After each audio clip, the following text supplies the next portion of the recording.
Chapter 3296. 3296 Who Did It? 3296 Who Did It? As for Mr. Sakia, he quickly turned around and rushed in to see the crown prince. The divine crossbow squad indeed shot the arrows. However, the person was too fast and streaked past like a meteor.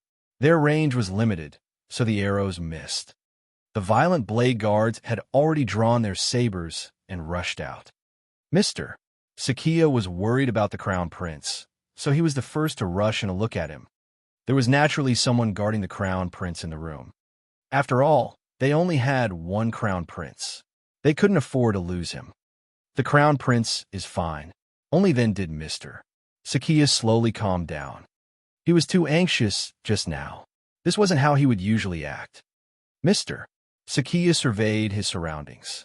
There was nothing missing from the inner room, but his heart was in his mouth. Something didn't feel right. He stood on the porch and looked around. In the middle of the courtyard was Lone Sword's corpse. On the left and right sides of the courtyard were the east and west wing rooms. There were some things inside, although not much. SSSS. Mr. Sakia immediately felt something was amiss. Mr. Sakia, what's wrong? Mu Yin chased after him. At this moment, Zhu Yi also rushed in from outside. Master, when Mr. Sakia saw Zhu Yi, he frowned even more. He pointed at the east wing and said, "Let's take a look inside." Yes. Zhu Yi knew that their backup weapons were hidden here and wouldn't be activated easily.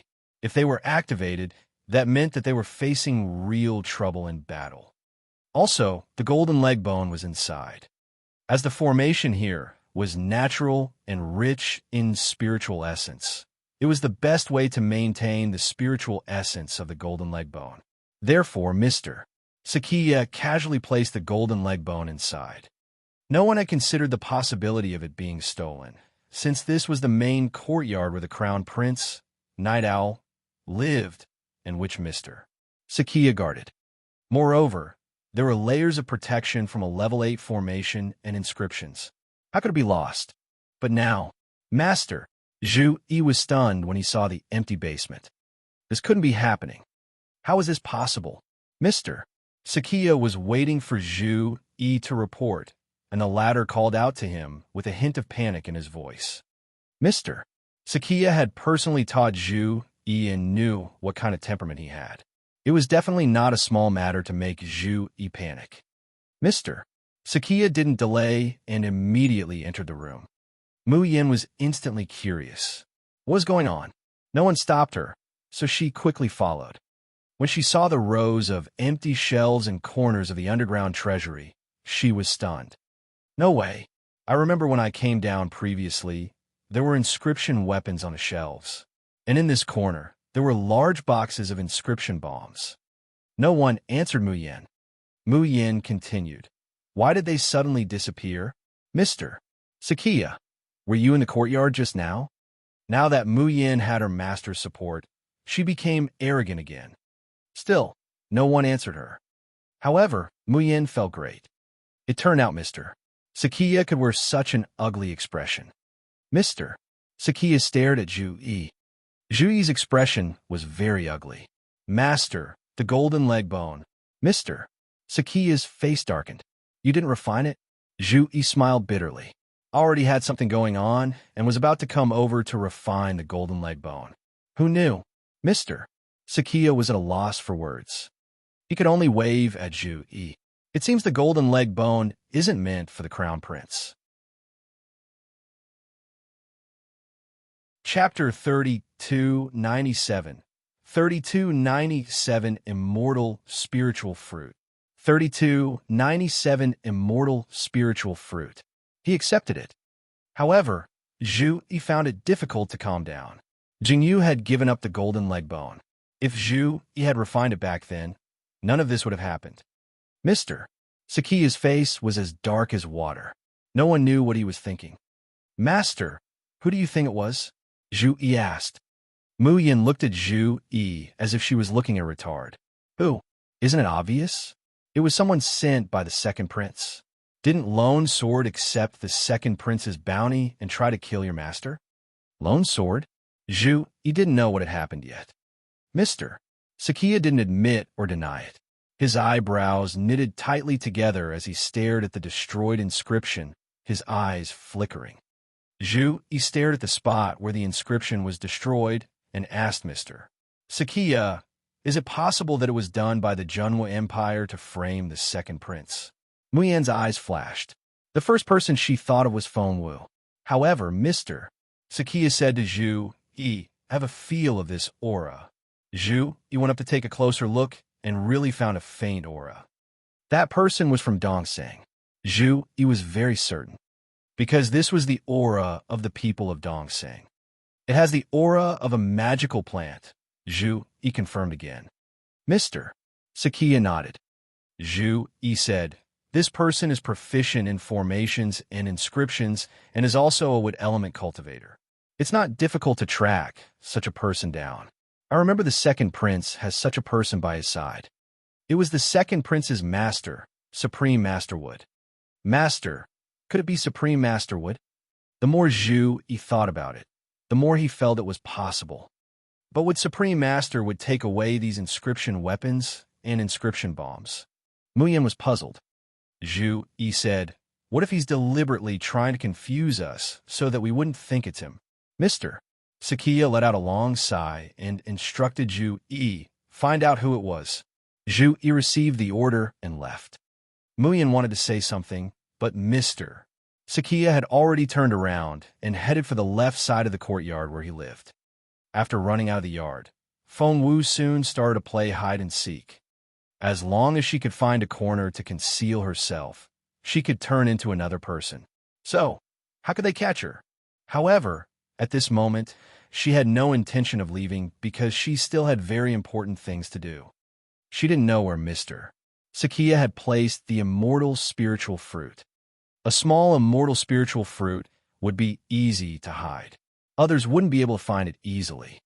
Unfortunately for Sakia, the immortal spiritual fruit was still on the immortal spirit tree and had yet to mature. Therefore, even if Mr. Sakia transplanted the tree, he would definitely need a place to plant it. So where's this place? Fengwu didn't know, but Mr. Sakia did. That was why she had rushed out in front of Mr. Sakia and Lone Sword. It was to make Mr. Sakia panic. As for the damaged inscription, Fengwu had left it there on purpose. Where's Fengwu now? She was hiding in Mr. Sakia's left courtyard. Fengwu knew very well that a cautious man like Mr. Sakia wouldn't choose to build the secret passage in the main courtyard, which was crowded with people. He would most likely choose his own courtyard. Therefore, Fengwu hid in the left courtyard as soon as possible and waited for Mr. Sakia to arrive. She was right. Less than 5 minutes, Mr. Sakia pushed open the door and entered. Fengwu held her breath, not daring to make a sound. Chapter 3298, 3298 Mr. Sakia's Secret, 3298 Mr. Sakia's Secret. Mr. Sakia immediately went to the dry well in the backyard and jumped in. Before long, Mr. Sakia opened the door from inside the house and walked out. The dry well was connected to the inner room. Mr. Sakia looked back at the yard before leaving. He came and left in a hurry. The courtyard door closed, and there was total silence. At some point, the moonlight that was originally covered by thick clouds poured down, and the entire courtyard could be seen clearly. Hidden in the dark, Fengwu didn't move. Her gaze was fixed on the dry well. The first thing Mr. Sakia did was enter the dry well. Logically speaking, the immortal spirit fruit tree was very likely related to it. But Fengwu had a feeling that something was wrong. Therefore, she didn't walk toward the dry well, but hid in the darkness. 15 minutes, 30 minutes, 45 minutes. Time crawled by. The feeling of being watched was still there. It didn't disappear for a long time. Therefore, Fengwu didn't go out. 2 hours, for hours. The sky was about to brighten. Right now, it was the darkest moment before dawn. All of a sudden, Fengwu felt the prickling sensation disappear. As expected, someone was watching the courtyard. Someone was still watching now, but the person with the highest cultivation level was gone. Feng Wu wondered if it was Mr. Sakia who had given her that feeling. Now, she was certain Mr. Sakia had left. The remaining people were all focused on the dry well. Feng Wu rolled on the ground and snuck into the house. She then nimbly entered Mr. Sakia's inner chamber. Since the dry well was connected to the inner chamber, she could enter the dry well from there. After entering Mr. Sakia's inner chamber, Feng Wu became more cautious. Given Mr. Sakia's sharp senses, he would know if anything in the room was moved. As expected, Feng Wu saw a seal made of hair on the doorknob. Others might not be able to see it, but in Feng Wu's eyes, there were markings everywhere in the room. If there was nothing important in a person's room, there wouldn't be any markings. However, if there was something that was coveted by other people, he would definitely protect it with multiple means. Feng Wu looked around the room. A cabinet, a table, a chair, a bed. After eliminating them one by one, Feng Wu noticed a teapot. The clay pot and 4 small teacups looked normal, but there was a little bit of drying moisture on the tip of the clay teapot and on the table. Feng Wu immediately knew Mr. Sakia had moved the teapot earlier.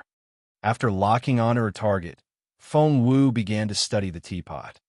Indeed, there was a small formation embedded in it. Mr.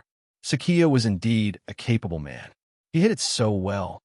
Ordinary people wouldn't notice anything when pouring tea out of the teapot. After a thorough search, Feng Wu finally found a small protrusion at the bottom of the teapot. There were a total of 9 words. Feng Wu soon found the 3rd word in the first line. She pressed down on it. There was no sound.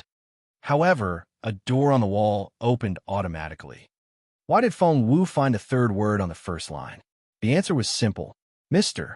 Sakia's fingerprint was on it. Seeing the door open, Feng Wu smiled a little.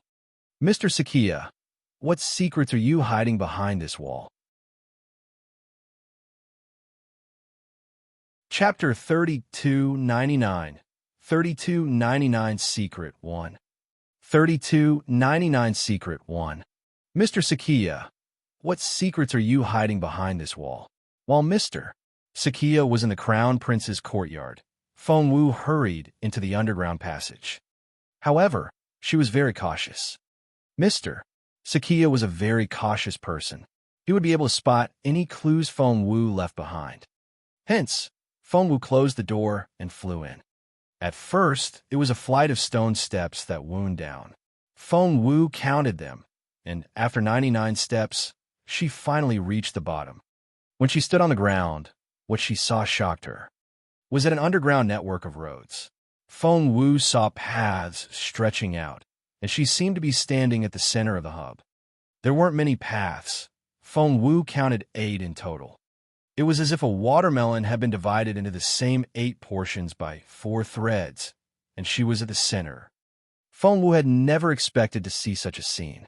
She had thought she would see the immortal spiritual tree. However, she had a vague feeling that Mr. Sakia must have hidden the immortal spiritual fruit on one of the 8 paths. The cunning Mr. Sakia must be trying to prevent others from stealing the immortal spiritual fruit. Feng Wu took a step forward. Soon, she shook her head. The ground in front of her was a huge formation. If she didn't know the route in advance, it would be as difficult as ascending to the heavens. Just then, Feng Wu heard a soft voice. Someone was here. Feng Wu didn't dare reveal her identity, not even as Bu Jingyu. Hence, she darted into the formation and hid behind a pile of rocks. At that moment, 2 people appeared where Feng Wu had been standing. Feng Wu looked up and saw the 2 of them had their faces covered. She couldn't see what they looked like, but they were both quite capable. Both of them were level 7 spiritual lords. When they saw these 8 paths, a trace of satisfaction immediately appeared in their eyes. The slightly taller person took out a sheepskin scroll from his pocket. After unfolding it, he took a look and said to the person beside him, "Look, it's here." Zhu checked the scroll, and his eyes were filled with excitement. The information provided by the captain is right. The manufacturing factory is here. Meng, we're going to make a great contribution this time. Let's go. We'll take the lead and find out the exact location. Then, our mission will be complete. After that, the captain will definitely ask the second prince to record our meritorious deeds. Zhuai and Meng quickly entered the formation and chose one of the paths. Zhuai? Meng? Captain? The second prince? The manufacturing factory? Feng Wu extracted all the keywords and mumbled under her breath. She understood everything now. Although Lone's sword had come to assassinate Mr. Sakia, he was actually the first wave of cannon fodder sent by the second prince to restrain Mr. Sakia. These two people were the ones carrying out the second prince's real mission. With the map in their hands, they chose the path that led east and immediately dashed off. Feng Wu noticed a number on the east side, 3. Looking left and right, she realized that there was a pattern to these roads. Like a clock, the path to the north had the number 1 on it. Chapter 3300, 3300 Secret 2. 3300 Secret 2. The path to the north had the number 1 on it. The path to the northeast had the number 2. 3 was on the path due east, and so on. Meng and Zhuai chose path 3. Was it the right direction? Would path 3 be safe? Sitting down, Feng Wu began to work on the formation. She didn't trust anything but the phoenix pen in her hand and the inscriptions her beautiful master had taught her. Feng Wu worked very quickly. In less than 15 minutes, she had eliminated the other 7 paths, because those 7 paths were all lethal traps. In other words, only one of these 8 paths was safe. Night Owl and Mr. Sakia were so ruthless. Feng Wu rose to her feet and chased after the 2 men. With the second princes Meng and Zhuai taking the lead, Feng Wu felt less in awe of the unknown. Feng Wu thought to herself, those 2 men are level 7 spiritual lords, but they're so fast that even ordinary spiritual overlords may not be able to catch up to them. This type of cultivator was most suitable for tracking and investigation. Feng Wu was still thinking about that when a light appeared in front of her. She realized she was almost at the end of the road, and there was a cluster of buildings at the end. At the end of the path was a mountain. The people here had hollowed out the middle of the mountain and dug out a building complex. Feng Wu was on high ground. She looked down from above and saw that the building complex was about 500,000 square meters in size. She could see houses everywhere. The houses were neither luxurious nor exquisite. Instead, they were built with very rough stones. However, Feng Wu saw people coming in and out of the room, looking very busy.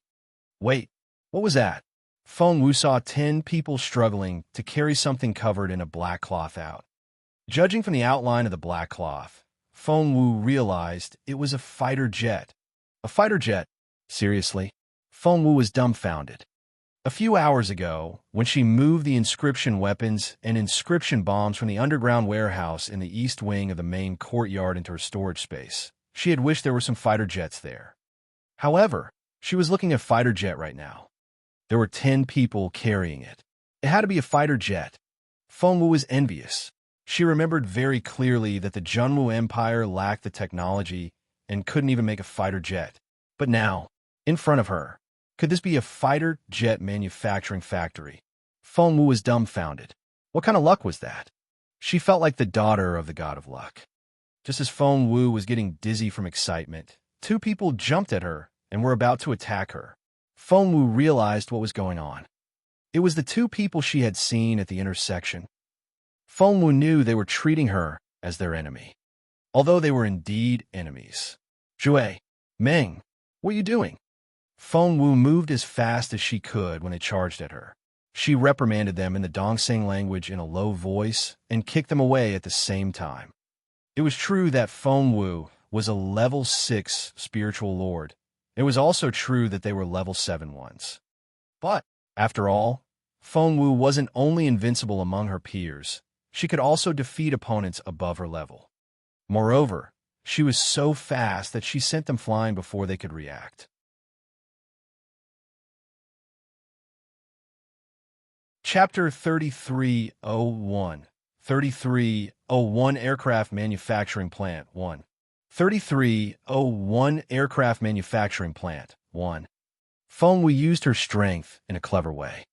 Therefore, the two men's abdomens were in so much pain that they almost convulsed. That wasn't the only consequence.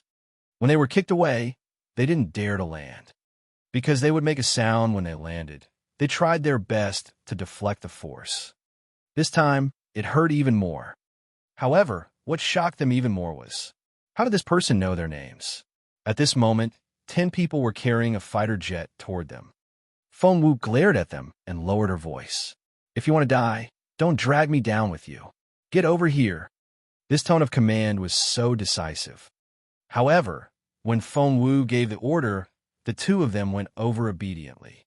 Feng Wu dragged them over and hid them behind a rock. We can't hide here.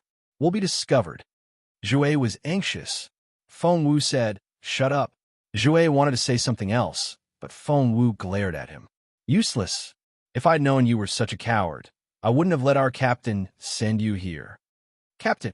Zhui was about to say something when Feng Wu glared at him, and he fell silent. Feng Wu said, don't worry. I used an illusion trick. They won't notice us. However, how could Zhui and Meng believe her? There were 10 people on the other side. If they turned their heads slightly and looked over, they would discover the 3 of them. Just then, someone really looked in their direction. Zhui and Meng panicked. They stood ramrod straight. Their muscles were tense, and they were ready to go into battle. However, those men acted as if they couldn't see the 3 of them at all. Carrying the fighter jet, they left. It wasn't until they turned toward another black building complex that Meng realized what was going on. He looked at Feng Wu in shock. You? How could you be so sure that he wouldn't notice us? Feng Wu retorted impatiently. Are you retarded? I told you I know how to use illusions. Then why did you save us? Zhui asked nervously. If it wasn't for this person in black, the 2 of them would have been discovered. The only thing that would have awaited them after that was death. Feng Wu said, you two are so stupid. Why would the captain let you come alone? I've been following you and protecting you all the way, but you didn't notice me at all. You idiots. What? Zhui and Meng looked at each other. Didn't the captain say this mission would only be assigned to them? However, according to this teenager, he was here to secretly protect them. That was actually possible. However, they were still a little suspicious. Feng Wu glared at them. I wonder what the second prince sees in you. You're as stupid as pigs. The second prince. There were very, very few people in this world who knew that the captain worked for the second prince. Are you really one of us? Did the captain really send you to protect us? Zhui was already 80% convinced. Feng Wu asked, do you know anything about level 8 inscriptions? The 2 men shook their heads. Feng Wu asked, can you get in? She pointed at the door to the building complex. The 2 men shook their heads. Feng Wu said, let's go. I'll get you in. Get in. Meng and Zhui looked at each other and saw the excitement in each other's eyes. They had been stopped outside the door by the level 8 inscription, and their hearts had burned with anxiety. The others seemed to be able to just scan their faces and go in, but they couldn't enter no matter what. If they couldn't find out what was going on inside, how could they make a contribution? Chapter 3302. 3302 Aircraft Manufacturing Plant 2. 3302 Aircraft Manufacturing Plant 2. If they could inquire about the situation inside and draw a map, they would be able to live a comfortable life when they returned. At that thought, both Meng and Zhui nodded at Feng Wu. They now believed that Feng Wu was one of the second prince's men and was there to protect and help them. Their captain was so considerate. However, they still had some doubts. After Feng Wu broke the formation and led them into the building complex, all their suspicions were swept away. We're in. We're in. The 2 of them were extremely excited. They quickly found a spot to hide. Zhui took out a piece of parchment from his chest pocket and carefully opened it. Feng Wu moved closer to take a look. It was a map. It used a simple composition method to depict some of the locations. It was indeed very simple. The only places marked on it were the inscription engraving area, the mechanical manufacturing area, the assembly area, and the inventory area. There were no other notes. The huge building complex in front of them was at least 1,000,000 square meters, and there were people coming and going. It was a very difficult mission. "Let's split up," Feng Wu said to the two men. "Be careful. Once you're done, get back immediately." "What about you?" Zhue asked Feng Wu. Feng Wu said, "I have another mission." After that, Feng Wu ran off. Why had she stepped forward to greet the two men? That was an important part of Feng Wu's plan. Unfortunately, these two men didn't know that and thought Feng Wu was the second prince's subordinate like them. They just thought that Feng Wu had some other tasks to do. "I forgot to ask his name." Zhue felt a little regretful. Meng said, "In our line of work, how can there be proper names? Most of us only have code names. We'll know when we go back and ask the captain. Let's get to work now."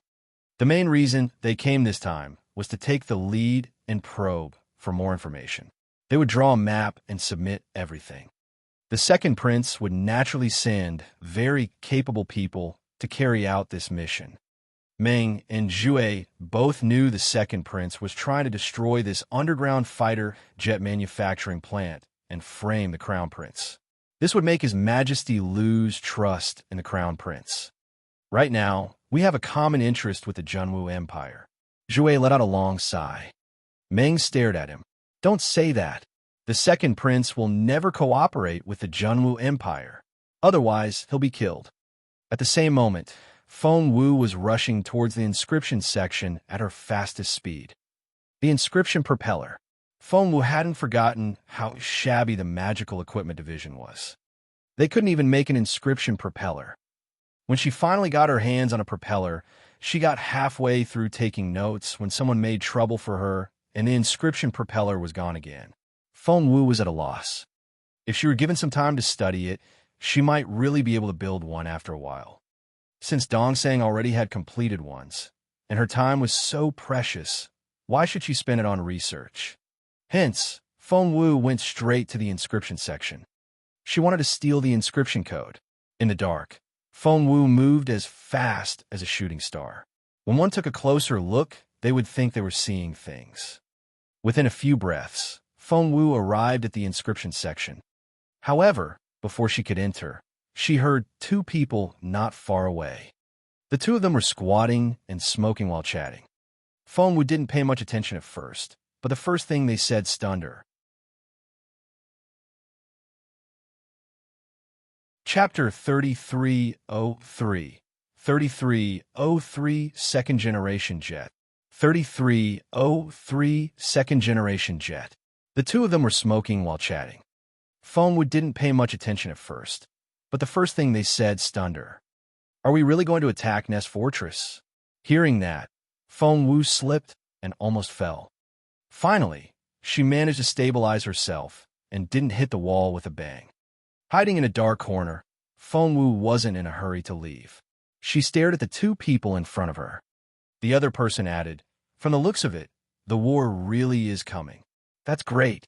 We've been working in secret for so long, and we're finally going to shine. The world will know how far-reaching His Royal Highness's plan is. I heard the Junwu Empire can't even make their own fighter jet. Isn't that right? We have at least 100 of them here, right? 100? 300. Oh my God, so many. That's right. We've accumulated so many of them over the years. We'll fly them all into the air together and control the sky. We can dump inscription bombs on Nest. Wow, I feel so good just thinking about it. By the way, were you involved in the bombing of Nest previously?" "Of course. It's a pity that we only attacked once before stopping. This time, I'll also apply to fly a fighter jet and attack Nest. It'll definitely be very satisfying. Of course, when you fly in the air and drop bombs at will, rumbling flames will soar into the sky. The enemy will be so frightened that they'll scatter in all directions. Countless people will be killed or injured, and buildings will collapse with a bang. Ha ha ha. I heard the girls of the Junwu Empire are especially beautiful. I heard that too. We'll snatch these girls and bring them back to become our maids." Feng Wu frowned. She wanted to walk out and grab these two men. With a bang, she would smash their heads together and kill them. But now wasn't the time. Feng Wu gave them a deep look and didn't linger for another second. She still had very important things to do. The inscription section was specially designed to carve inscription propellers. The security was tight, but it wasn't a problem for Feng Wu. Feng Wu caught up with a capable-looking girl when she saw the ladder coming out. A few moments later, the girl reached a secluded area, and Feng Wu knocked her out from behind. After changing into the girl's clothes, Feng Wu swaggered into the inscription room. "Duri, weren't you going to bed? Why are you back?" The inscription area was brightly lit. There were still many people in their seats who were carving inscriptions. Feng Wu cleared her throat. A middle-aged man hurriedly walked over with a concerned expression. "Duri, what's wrong? Are you coughing because the wind outside is too cold? Sit down and have some rest. You don't have to work so hard." After that, the middle-aged man pushed Feng Wu back into the chair and said grumpily, "I know you're in a hurry. You want to carve the upgraded inscription before the war and upgrade the inscription propeller to a second-generation model, but you have to take care of yourself." A second-generation model? Feng Wu was shocked. The Junwu Empire didn't even have a first-generation inscription propeller, but their enemy was already working on a second-generation one. Feng Wu smiled. "It's fine. I have to hurry up."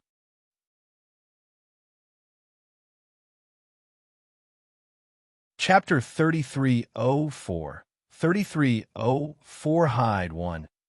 3304 Hide 1. Feng Wu smiled. "It's fine. I have to hurry up." Only then did the middle-aged man return to his seat worriedly. He was a little unhappy. Why was Duri treating him like an outsider? This middle-aged man's name was Gosai. He was the highest-ranking person in charge of the inscription room. Everyone was in awe of him, but only Duri wasn't like that. Therefore, he and Duri became even closer over time. Although he had a family, his ferocious wife wasn't as sensible as Duri. Hence, Gosai liked being with Duri even more. However, their relationship couldn't be made public, so they were only dating in private. What Gosai didn't know was that Duri was only using him. Her real target wasn't the highest-ranking officer of the inscription area. Under Feng Wu's control, Duri said everything she needed to say, but she didn't tell Feng Wu about her relationship with Gosai. She only said the officer was nice to her and left it at that. Feng Wu didn't pay much attention to it. Besides, how would she know the two people were having an affair?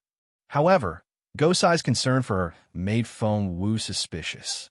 Sitting at her desk, Feng Wu pretended to be busy with her work, but she was looking around. It was already just before dawn. The sky was only just about to get bright, and not many people were still awake. There was only her, Gosai, and two other people. The other three were very busy and kept looking at the data. They wouldn't be able to finish anytime soon. In that case, Feng Wu decided to steal the information about the first-generation inscription propeller first. Hence, Feng Wu turned on the big screen in front of her.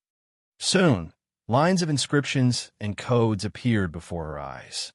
Feng Wu had an unparalleled memory, but there were so many inscriptions and formations that a normal person might not be able to memorize them in a year. It wasn't impossible for Feng Wu to memorize them all at once. She could do it, but it would mentally exhaust her. There was no need for that. Using the spiritual fossil stone, Feng Wu took pictures of the inscription codes to decipher later. After recording the first-generation inscriptions, Feng Wu saw the last line. Compared with the second-generation jet fighter, the first-generation propeller fighter is simply trash. The Junwu Empire doesn't even have trash. What a joke. Feng Wu frowned. What did Duri have against the Junwu Empire? Why was she scolding the Empire even here? She opened the inscription code for the second-generation jet fighter.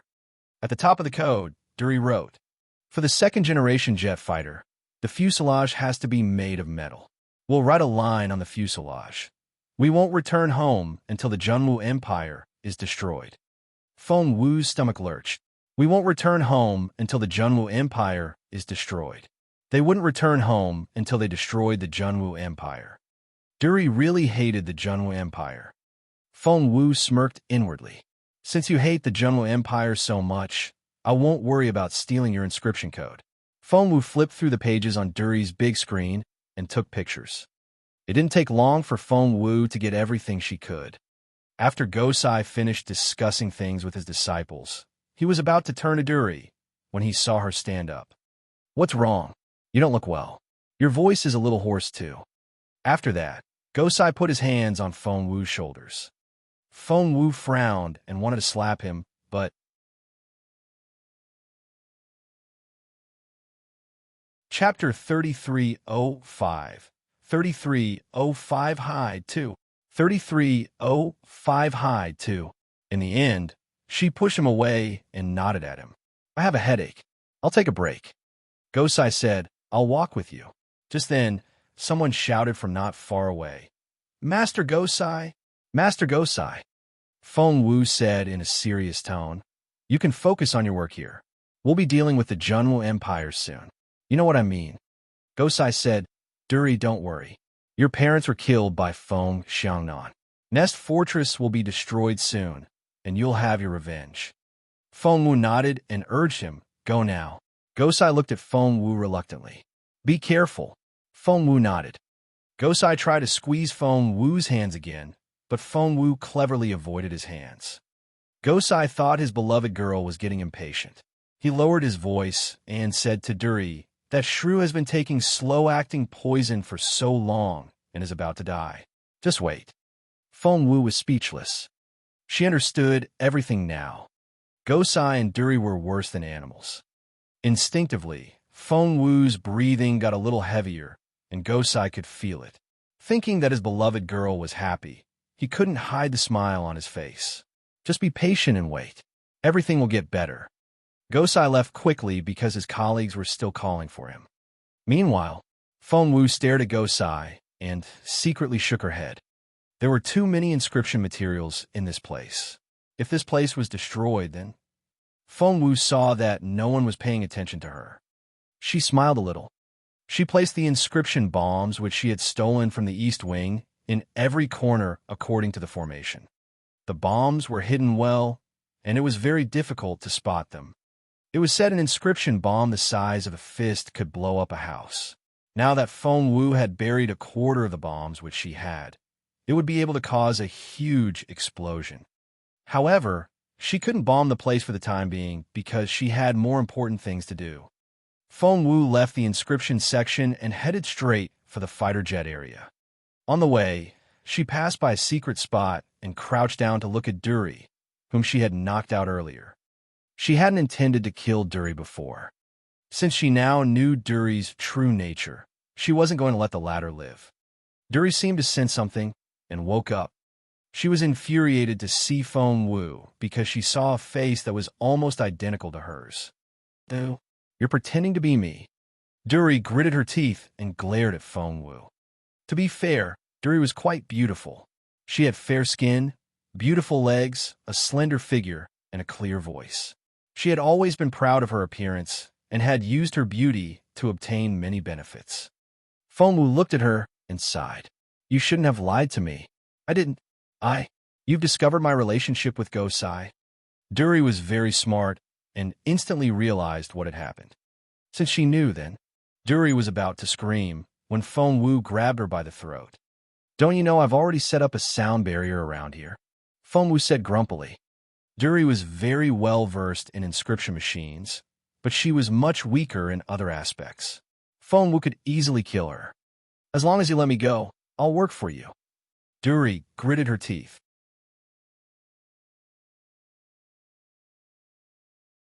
Chapter 3306 3306 Hide 3 3306 Hide 3 You work for the second prince, right? I'll work for you. I'll give you the inscription codes of the second-generation jet. Feng Wu said, "So sorry, but I found those myself." Duri said, "I'm still useful." Feng Wu said, "By the way, I'm sorry, but I'm not with the second prince. Feng Wu whispered something in Duri's ear. Duri glared at Feng Wu. Without another word, Feng Wu twisted Duri's neck and broke it. Poor Duri. She had written so many codes to destroy the Junwu Empire, but this person was actually from the Junwu Empire. Feng Wu didn't make any unnecessary moves. She disguised Duri so that it would seem like the latter had been killed by the second prince's people, while she quickly walked to the aircraft assembly area. In the assembly area, there were boxes arranged in neat rows. In each big box was an inscription propeller. It was very difficult to make an inscription propeller. Even a team of great inscription masters might not be able to make one in a month. The hundreds of inscription propellers in front of her were so precious. Master Dury, it was late at night, and there was only a little old man on duty. He had been dozing until he saw Dury come over. He immediately woke up. Dury was an authoritative figure here. Feng Wu put on an aloof face and gave the old man a cold look. There's something wrong with the inscriptions. I'll check them. Don't mind me. The little old man had wanted to follow her in, but he remembered everything inside was confidential. So, then these boxes... Feng Wu glanced at him. Since you're free, open all the boxes. I'll check them. Yes, of course. Dury was usually much colder, so what the little old man saw now was a milder version of her. The real Dury was rarely in a good mood. These inscription propellers were to be assembled after dawn, so they weren't tightly sealed. Seeing that the old man was about to open the entire box, Feng Wu shook her head. No need. Just open the top. The little old man quickly did as he was told. Soon, more than 100 boxes were opened. Meanwhile, Feng Wu was already examining them. She really checked the inscription propellers one by one, holding a magnifying glass in her hand. Her expression was serious and meticulous. Dude, Feng Wu was infuriated when the old man spoke.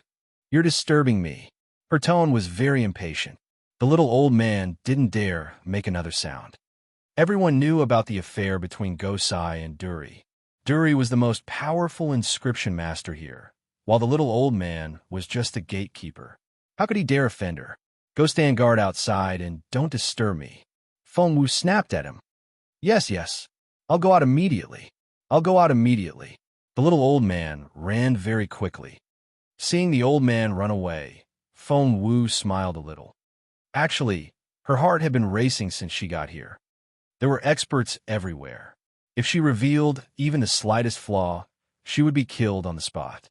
Therefore, every second was filled with fear, tension, and excitement. It was a matter of life and death. Feng Wu didn't want to let go of such a good opportunity. There were 100 inscription propellers here. How could she bear to give up on them? Hence, after the old man left, Feng Wu put the 100 inscription propellers into her storage space one by one. Fortunately, she had moved out a batch of inscription bombs, making some extra space.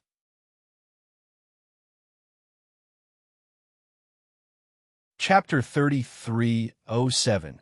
3307 Hide 4. 3307 Hide 4. Fortunately, she had moved out a batch of inscription bombs, making some extra space. However, Feng Wu felt a little sorry. After fitting the hundreds of inscription propellers inside, the storage bag that Jun Lin Yuan had given her was full. It was so full that not even a straw could fit inside. Feng Wu didn't stay any longer. Because it was dangerous to stay any longer, she walked straight out. The old man at the door greeted Feng Wu respectfully when he saw her. Master Dury, are you leaving? Feng Wu nodded and left without looking back. Dury was always so arrogant, so the little old man didn't pay much attention and dozed off again. Where's Feng Wu going next? She had one last place to go, and that was where the fighter jets were parked. Feng Wu had heard that there were already 200 fighter jets there, so she had to take care of the fighter jets first. Otherwise, if they really launched an air attack on Ness Fortress, Ness would really be in big trouble. Feng Wu had already found out where the fighter jet hangar was. She was about to do the same trick to get in when she heard a voice outside. Assassin! Assassin! Feng Wu's stomach lurched. Why did it have to be now? Just then, Feng Wu saw countless torches coming her way.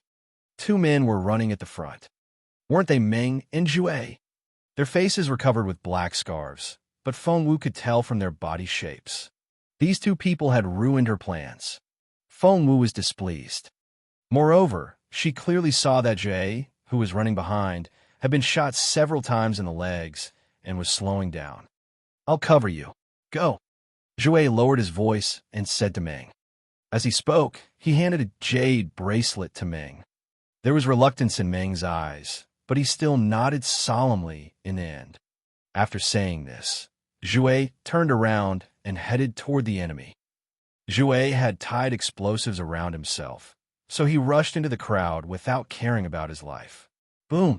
Zhui died bravely. At this moment, Meng was caught by Feng Wu around the corner. You! Meng's face turned pale, but Feng Wu lowered her voice. Meng, it's me. The familiar voice and familiar form of address. Meng immediately recognized Feng Wu. This was the masked accomplice from before. Meng asked anxiously, "How can you walk around out in the open?" Feng Wu said, "I can play different roles. I'm Duri now." As they spoke, someone walked over. Feng Wu shoved Meng into the shadows. The person said seriously, "Master Duri, it's dangerous here. Please go back now." Feng Wu said seriously, "All right, I'll be back at the inscription office. By the way, what's going on?" The speaker was a guard captain who was at least a level 9 spiritual lord. Flying fighter jets were too important, so this place was guarded by very powerful people to ensure nothing went wrong. Someone is here to cause trouble. The captain frowned. "Don't ask too much. Be careful. I'll walk you back now." Feng Wu waved him off. "That's fine. Go on. I won't keep you any longer." All of a sudden, Feng Wu stopped in her tracks and asked, "Who's causing all this trouble? Is it someone from the Junwu Empire?"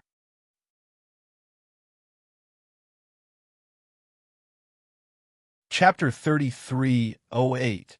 3308 Hide 5. 3308 Hide 5. The captain said, "The people from the Junwu Empire can't enter the Dongseng Kingdom. We would discover them as soon as they appear, since they would have the strong aura of the Junwu Empire on them, but not the grass aura of the Dongseng Kingdom. It's either the second or the third prince again. Who else could it be?" The captain didn't dare to say anything else and quickly left. After he left, Meng, who was hiding in a corner, looked at Feng Wu in surprise. "You, Master Duri." Meng was a little uncertain. Was this person the second prince's subordinate or someone from this base? Feng Wu pointed at a secluded corner and asked Meng to take a look for himself. Seeing the slender figure lying by the wall, Meng turned her over. He looked from her face to Feng Wu's. Meng was speechless. These two faces were exactly the same. In other words, the second prince had really recruited a talented person. She could actually disguise herself as someone else and hide here. Overjoyed, Meng lowered his voice and told Feng Wu, "That's great. That's brilliant." Feng Wu snapped, "No, it's not. I was just about to go to the fighter jet hangar when you made such a big fuss. By the way, didn't you come here to scout things out? Why are you making so much noise?" Feng Wu had planned to trick them at the critical moment and expose them as the second prince's men so that the crown prince and the second prince would get into a dogfight. However, she didn't expect Meng and Zhui to disappoint her. "I really couldn't help it." Meng couldn't hide his agitation. "The person guarding the fighter jet hangar over there happened to be taking a nap, so we slipped in. Then, we saw rows of fighter jets." Feng Wu asked, "Are there a lot?" Meng said, "There are at least 200 of them. How could we return empty-handed after entering a treasure cave? We couldn't control ourselves at all." Feng Wu stared at him in disbelief. Meng said proudly, "So, Zhui and I put the fighter jets into the storage space. When we had about 100 of them, we were discovered, and we ran away. Look, they're all in here." Meng pointed at the jade bracelet and showed it to Feng Wu. Feng Wu's eyes lit up, but she forced herself to stay calm. Feng Wu glared at Meng. "The captain only asked you to draw a map. If he finds out what you've done, he'll kill you." Meng thought of Zhui's fate and said, "I've touched so many fighter jets. I don't care if I die now." Feng Wu was speechless. She thought for a moment before she said, "They're already here, so they'll definitely do a thorough investigation. You won't be able to escape. How about this? Take me as a hostage. The person I'm playing is of a high rank. If you kidnap me, they'll definitely make way for you." While talking to Meng, Feng Wu looked at the team not far away.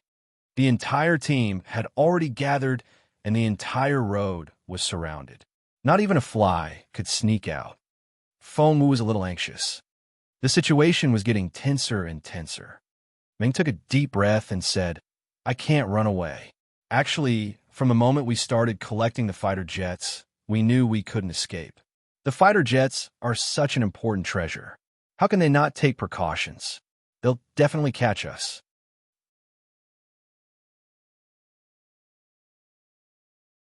Chapter 3309. 3309 Hide 6. 3309 Hide 6. I only want to say one thing. It felt awesome. Ming was overwhelmed with emotion. I'm willing to die immediately. Feng Wu was about to say something when Ming waved her off. I know what you're trying to say. You want to turn me into someone else so that I can avoid this search, don't you? No, I'll drag you down with me. Ming smiled bitterly. You can act so well that no one can tell, not even from your voice, but I can't. I can blow my cover at any time. If I'm exposed, then you're basically doomed, so... Ming handed the bracelet to Feng Wu. Take this. Since you've been hiding among them, you better hide well. Find a chance to get out and give the bracelet to the second prince. Feng Wu put on a show and declined. That won't do. I won't allow it. How can I take credit for that? Ming was very generous. I can't get out, but you can. By the way, don't forget to tell the second prince what Zhuai and I did. After that, Ming pushed Feng Wu away. Get out of here. Feng Wu admired Ming's character, but they were on different sides. She nodded at him and dashed off with the bracelet. Here, over here. Ming's voice was followed by a series of explosions. Feng Wu was filled with emotion. She turned around and saw Ming exploding amidst the flames. He had probably stayed there on purpose to blow up Duri's body. Sure enough, when Feng Wu rushed up with the others, she saw Ming holding Duri's body in his arms. The two of them had been blown to pieces. Seeing this, Feng Wu felt a little dizzy. Duri? Duri. A nervous, concerned voice rang out behind Feng Wu. Gosai. He reached out to catch Feng Wu, but Feng Wu turned away. Gosai glared at her in exasperation.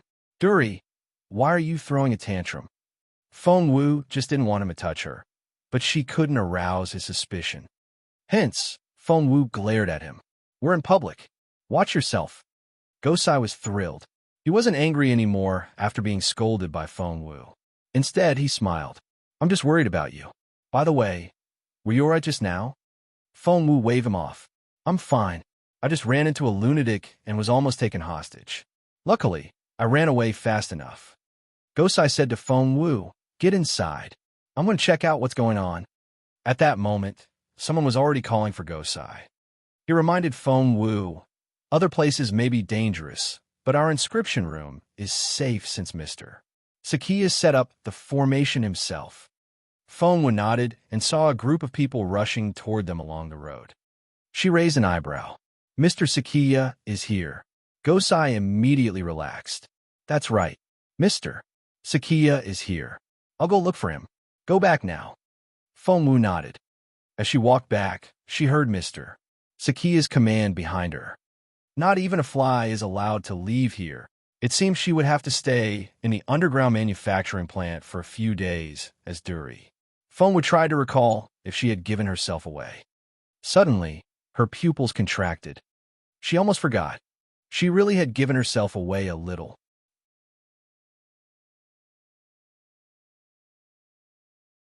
Chapter 3310. 3310 Explosion 1. 3310 Explosion 1. She almost forgot. She really had given herself away a little. Previously, when she was in the assembly department, she had gone in with Duri's face. That old man. Feng Wu hurried toward the assembly department. The old man was about to say something when he saw Feng Wu. But that was it. Feng Wu cleared out another 25% of the inscription bombs in her space. Boom! After Feng Wu left, the assembly room burst into flames. Originally, everyone's attention was on the fighter jet hangar. However, they were alarmed by this noise and immediately rushed over. Feng Wu had already run away. She could clearly see Mr. Sakiya at the front. Her impression of Mr. Sakiya was that he was a calm and composed cultivator, but now, he couldn't remain calm at all. His face had turned several shades paler. Boom! Mr. Sakiya. The highest authority in the base was Gosai's father, Goy. He had been sleeping, but because he was in a hurry, he ran out in his undergarments and only had one boot on. The other one was nowhere to be found. Sakiya stared intently at Goy with cold eyes. Goy felt as if the glare would kill him. He panicked.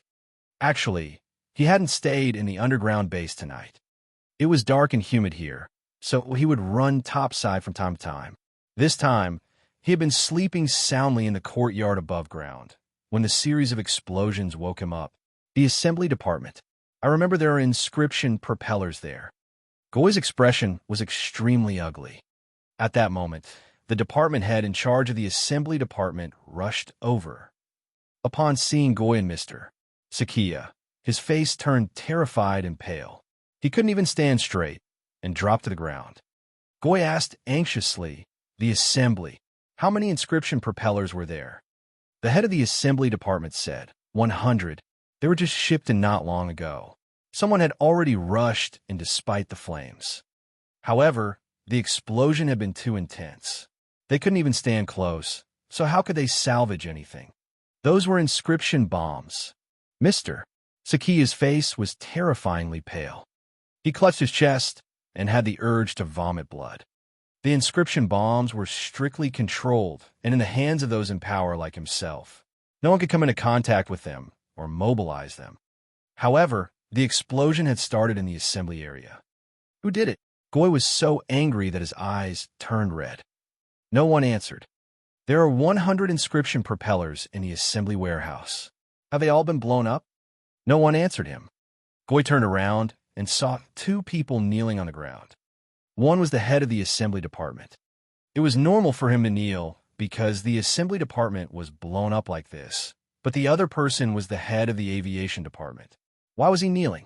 Seeing Goy's questioning gaze, the head of the aviation department burst into tears. Sir, half of the 200 fighter jets have been stolen. Goy spat out a mouthful of blood. 100 fighter jets have been stolen. The head of the aviation department said, Sir, all 200 could have been stolen. Fortunately, we quickly discovered the theft and stopped it in time. Otherwise, the consequences would be unimaginable. Goy almost died of anger. The man still wanted to take credit at a time like this. You're only still alive because I'm being lenient. Mr. Sakiya, at that moment, Mr. Sakiya was frowning. The assembly department and the aviation department, were they the only departments that the enemy was after? Shit. Mr. Sakiya was alarmed. He pushed through the crowd and rushed toward the inscription department.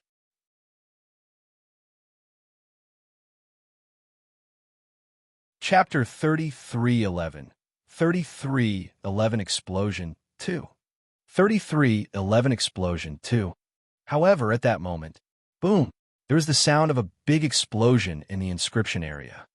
Goy and the two other ministers' legs went weak. The inscription area. That was the inscription area. They thought they were going to lose their minds. Mr. Sakiya rushed toward the inscription area, followed by the others. Only one person in the crowd was moving swiftly in the opposite direction. It was Feng Wu. Feng Wu knew how important the inscription area was. As long as the inscription area was around, they could create inscription propellers and assemble them for the fighter jets. But now, the inscription area was destroyed. All the inscription masters were dead. Gosai was also dead, although they could still transfer new inscription masters here from the Dongsang Kingdom. Forming a new inscription team and resuming normal production would be extremely difficult. Feng Wu spotted Zhu Yi in the crowd, so she quickly disguised herself as Bu Jingyu again. Then, she rushed over and grabbed him by the sleeve. Senior brother Zhu, senior brother Zhu. Zhu Yi turned around and was surprised to see his junior brother. Why are you here? Feng Wu said, I was scared when I heard the explosion. Then I saw someone coming this way, so I followed them. I didn't know there was such a serious explosion here. She looked like she was still in a state of shock. Zhu Yi turned around and glared at the captain of the guards. Even his little junior brother could follow them in. These guards were terrible at keeping secrets. Senior brother Zhu, why is this place? Senior brother Zhu looked away and said to Feng Wu, "It's a mess here. Get out." Feng Wu hesitated. "But, Zhu," he said, "out." Feng Wu had no choice but to feign frustration and kick at the pebbles under her feet. "Okay." She lowered his head and walked out silently. She couldn't take the way out through Mr. Sakiya's courtyard. Because the fighter jets used another exit, Feng Wu left from there and walked slowly back to the great general's residence. Bu Jingyu was extremely anxious. However, he didn't dare go out. One Bu Jingyu was already walking around. If he went out, what if he was exposed? However, such a huge commotion gave him a strange feeling. He felt that Feng Wu had something to do with it. Feng Wu wasn't dead, was she? Bu Jingyu was worried. It would be great if she died. I won't have to worry about her causing me any trouble. But she's so stunning. Wouldn't it be a pity for her to die like this? Sigh, why don't I go out and take a look? Bu Jingyu's mind was in turmoil when he saw a person slowly walking toward him. The person pushed open the courtyard door, came in, and entered the room. What? Bu Jingyu was about to leave when Feng Wu came in, so they almost bumped into each other. "You're not dead." Bu Jingyu recognized Feng Wu right away when he saw someone who looked exactly like him. However, it was quite strange to see someone who looked identical to him, and even of the same height. Feng Wu gave him a confused look. "Dead? That doesn't apply to me." How arrogant. Bu Jingyu almost choked on his spit. I mean, it's such a big commotion outside. Are you really fine? I was lying on a roof just now and saw that the shops on E Street had all collapsed. Was there an earthquake?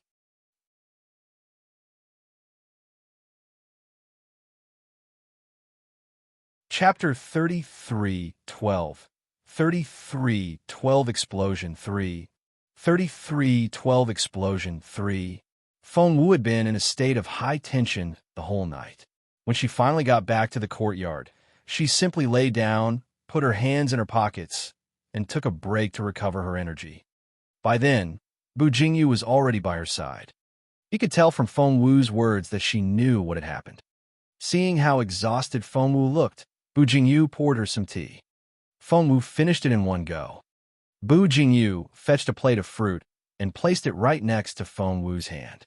As for himself, he brought a stool over, sat down, and massaged Feng Wu's legs. "Tell me, please tell me." Bu Jingyu was extremely curious. Seeing how eager Bu Jingyu was to hear about it, Feng Wu teased him. "It's nothing. I just blew up the underground fighter jet base." Bu Jingyu choked on his spit. "OMG, OMG, OMG. You blew up the underground fighter jet base? You must be joking." Feng Wu looked very serious. "No, I'm not." Bu Jingyu was stunned. If anyone else had said that, he would have slapped them and told them to stop bragging. But Feng Wu, even his own teacher, had been tricked. Bu Jingyu said, "Did you blow it up with this face?" Feng Wu asked, "Are you scared?" Bu Jingyu almost burst into tears. "Oh my God, please don't tell me you looked like this when you blew up the base." Seeing how anxious Bu Jingyu was, Feng Wu smiled. "No." Only then did Bu Jingyu heave a sigh of relief. He clutched his chest. "That's good.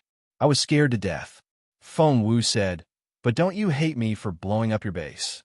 Bu Jingyu said, "The fighter jet base isn't mine. Why should I hate you? But why are you so powerful? You can even blow up fighter jets. Which part of the base did you blow up? How many fighter jets were there?" Feng Wu looked at Bu Jingyu and smiled without saying anything.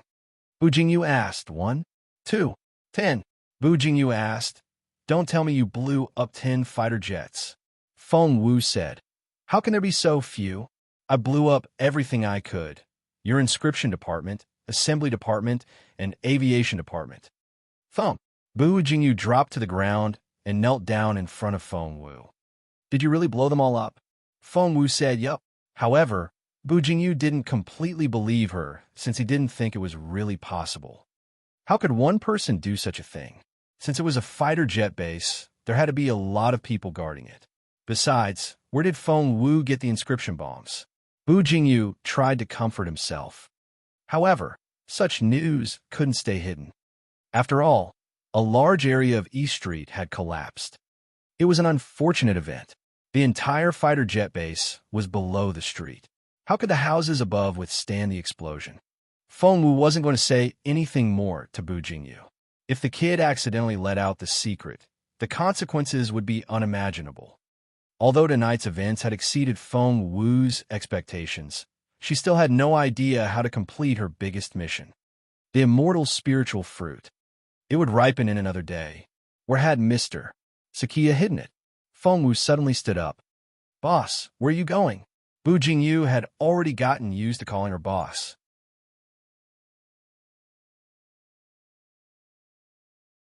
Chapter 33:13. 33:13. Where is the immortal spiritual fruit? 1. 33:13. Where is the immortal spiritual fruit? 1. Bu Jingyu had already gotten used to calling her boss. Feng Wu looked back at him. I'm going out for a walk. After that, Feng Wu left. Bu Jingyu was panicking. Go out for a walk? Last night, you also said you wanted to go out for a walk. In the end, you caused such a huge commotion. Why do you want to go out now? Bu Jingyu had every reason to panic. When Feng Wu left the yard, Bu Jingyu could only look at her pitifully from the top of the wall. Feng Wu turned around and glared at him. Go back inside. How scary. Bu Jingyu could only hide back in the courtyard. Crossing her hands behind her back, Feng Wu walked around the mansion. Because she was wearing Bu Jingyu's face, Feng Wu could show up openly without worrying someone would find out she was a spy. Thanks to the second prince, she now had 100 intact fighter jets and 100 inscription propellers. However, there weren't many inscription bombs left. There were only half of them left. Looking around the mansion, Feng Wu rubbed her chin. If this place was blown up. Bu Jingyu, what are you thinking about? Just as Feng Wu was smiling, she heard a voice behind her. It was a very familiar voice. Feng Wu turned around and saw Mu Yan. She didn't know how close Bu Jingyu and Mu Yan were right now, so she couldn't show too much enthusiasm, nor show too little. Hence, she only nodded. Mu Yan seemed to be very familiar with Bu Jingyu. She asked him, do you know? Feng Wu asked, know what? Mu Yan pointed to the east. East Street is completely destroyed. Feng Wu said, I see. Mu Yan said, did you know there was a base that was manufacturing fighter jets? Feng Wu asked, how do you know? Mu Yan said smugly, I didn't know at first, but it's such a huge commotion that it's hard not to notice. She couldn't wait for Feng Wu to ask her for details, but Feng Wu remained silent. Seeing that Feng Wu wasn't going to ask, Mu Yan said, guess what? All of our fighter jets were blown up. So many inscription masters were killed. His Majesty has suffered the greatest loss since he ascended the throne. If this matter is reported, His Majesty will punish Mr. Sakia for dereliction of duty. We've lost so many inscription masters, and they were all the most elite ones. Someone is in deep trouble. Did you know that we were all gathered to launch an all-out attack on Nest? All these years, we never made a move, but we secretly created so many fighter jets to take down Nest in one fell swoop. But that was what happened. Mu Yan was furious. Damn it, I could have seen how Feng Wu died. Feng Wu was surprised to hear her name here. Do you really want her to die that badly? She asked grumpily. Mu Yan replied, of course. Feng Wu asked, what did she do to you? Mu Yan's face twisted. Her existence is a mistake. She shouldn't exist in this world. Feng Wu said, you're just jealous of her looks, aren't you? Mu Yan, no. What do her good looks have to do with me? Why would I be jealous of her? Feng Wu looked into the distance. Mu Yan probably felt she had overreacted.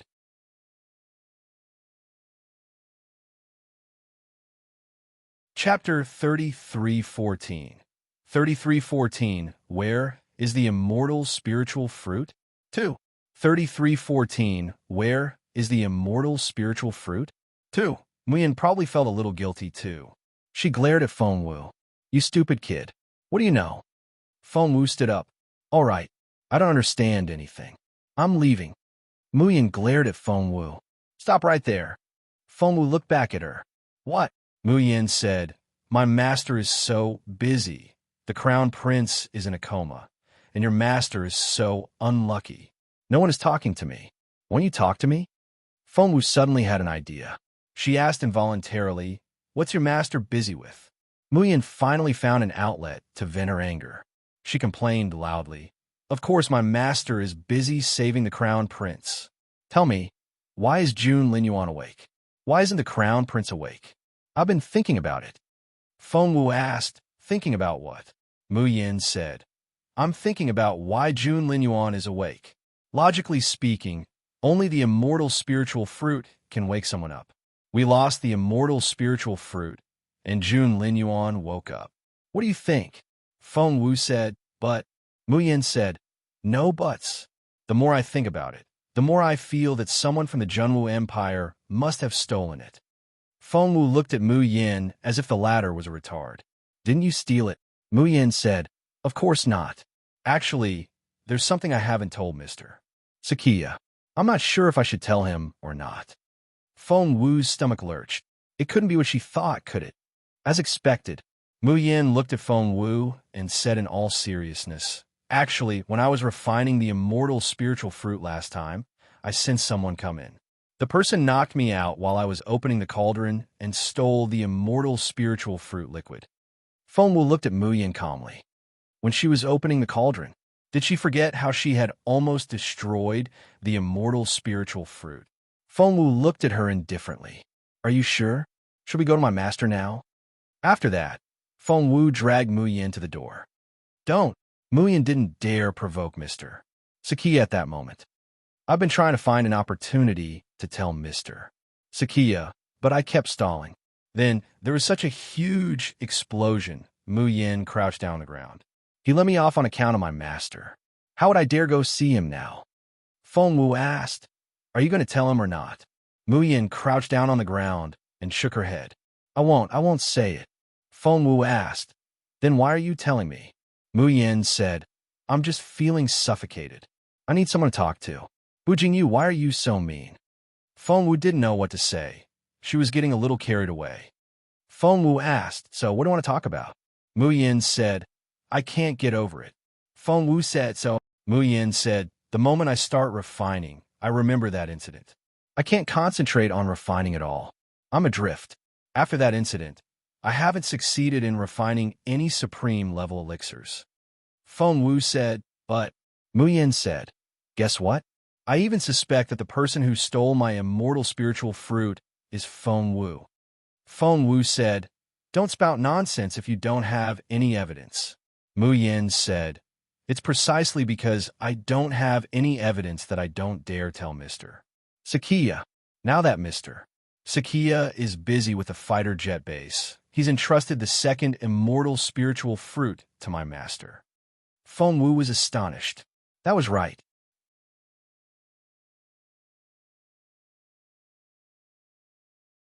Chapter 33:15.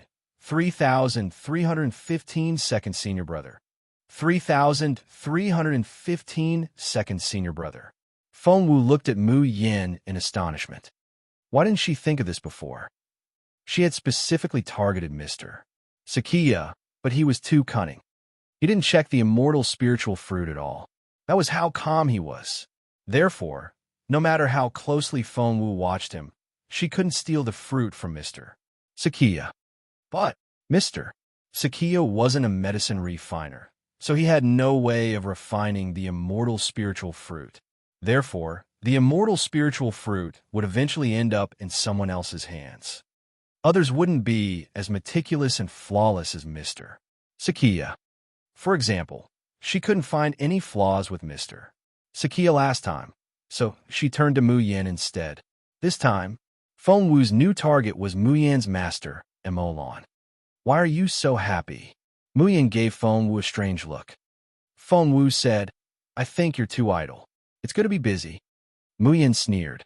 She ignored Feng Wu and left. Feng Wu was about to go look for Emolan when someone hurried toward her. Bu Jingyu, why are you here? Come with me.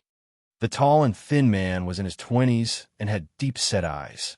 Recalling what Bu Jingyu had told her before, Feng Wu blurted out, Second Senior Brother. Bu Jingyu's second senior brother glared at Feng Wu. What time is it now? Why are you still wandering around outside? Come with me. Grab Feng Wu and drag her away. Feng Wu wanted to say no, but second senior brother grabbed her by the back of her collar and didn't give her a chance to resist. With Feng Wu's strength, she could easily defeat Bu Jingyu's second senior brother, but the real Bu Jingyu couldn't. That was why Feng Wu couldn't use her full strength and had to be taken away by that man. Feng Wu was frustrated. She had wanted to walk around the mansion and see where she could find the inscription bombs. She had used around 1/3 of the ones she had stolen previously, and she was still mourning her loss. Second senior brother, why are you looking for me? I have to memorize inscriptions. Master told me to. Feng Wu grumbled. Glanced at her angrily. What level of inscriptions are you memorizing now? Feng Wu said proudly. Level 5. Said hi. Feng Wu said, second senior brother, aren't you being too harsh? Without even looking at Feng Wu, second senior brother said, since you have nothing better to do, give me a hand. Feng Wu remembered Bu Jingyu telling her that second senior brother was in charge of construction work in Sun Castle. He was responsible for everything from the walls to the tunnels. He had probably built the fighter jet base as well. Feng Wu said, second senior brother, if I'm supervising your work, where are you going? Didn't look too happy. There's a problem with the fighter jet base. That goddamn second prince. I'm going to kill him. Seeing Bu Jingyu look at him with big, clear eyes, second senior brother felt his stomach lurch. He cleared his throat. Don't worry about it. When you're done, you're free to go. After that, he handed Feng Wu over to his deputy and promptly left. The deputy smiled when he saw Feng Wu. Young Master Bu, shall I show you around? Feng Wu had no choice but to accept the fact that she had become the supervisor. She could only hope second senior brother would come back as soon as possible. If he didn't come back tomorrow, Feng Wu would run away herself.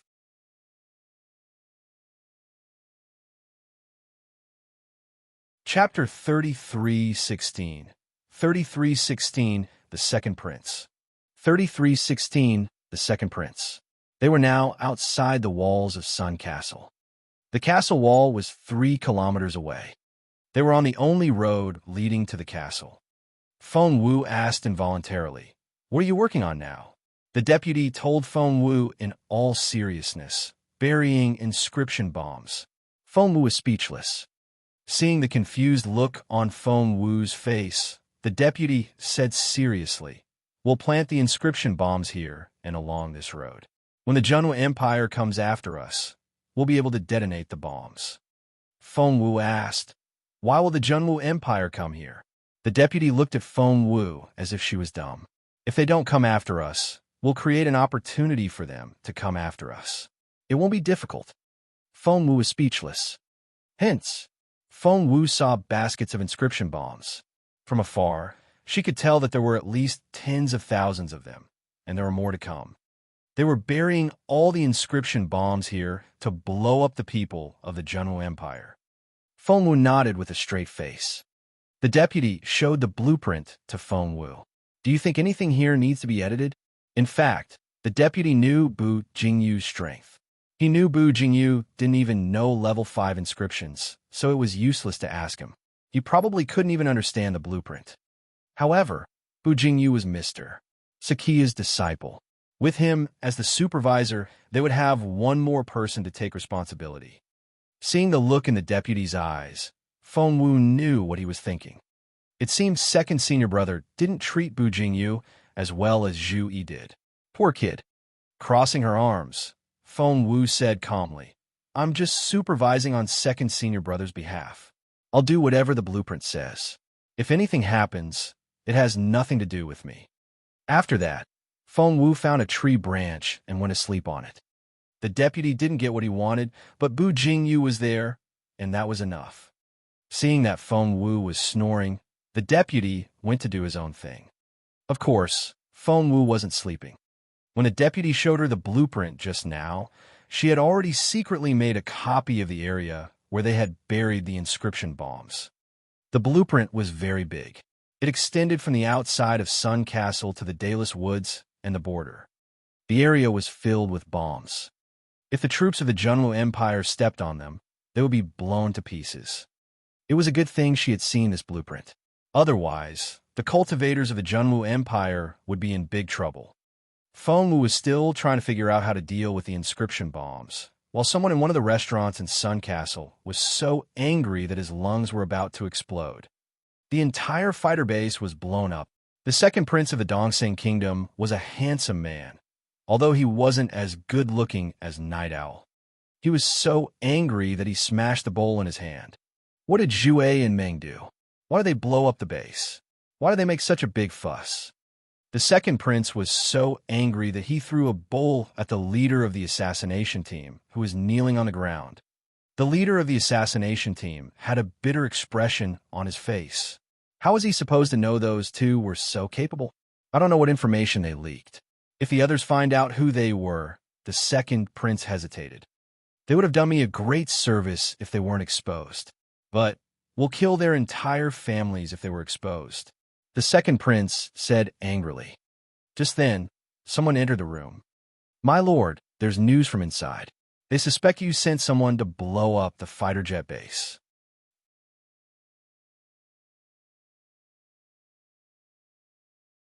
Chapter 33:17. 33:17 Self-Destruct Program. 33:17 Self-Destruct Program. My lord, there's news from inside. They suspect you sent someone to blow up the fighter jet base. The second prince almost exploded when he heard that. Who could make up such a thing? After he found the secret passage, he had someone sneak in. However, he wasn't stupid and knew the importance of these fighter jets. How could he tell them to blow up the base? What's the scale of the explosion? Which areas were blown up? The second prince took a deep breath and forced himself to calm down. Everything, the subordinate answered carefully. The second prince almost choked, but he still held on to some hope. What do you mean by everything? Well, I mean everything. The inscription area, the assembly area, the aviation area, everything that was assembled and stored were all blown up. The second prince's legs gave way. The guard captain immediately steadied him. The second prince put a hand on a chair to support himself and sat down with difficulty. After a long time, he finally said, "Everything was blown up. That's incredible." Everyone looked silently at the second prince. It was indeed incredible. They had no idea the second prince had such capable subordinates. The second prince said, "Mr. Sakia."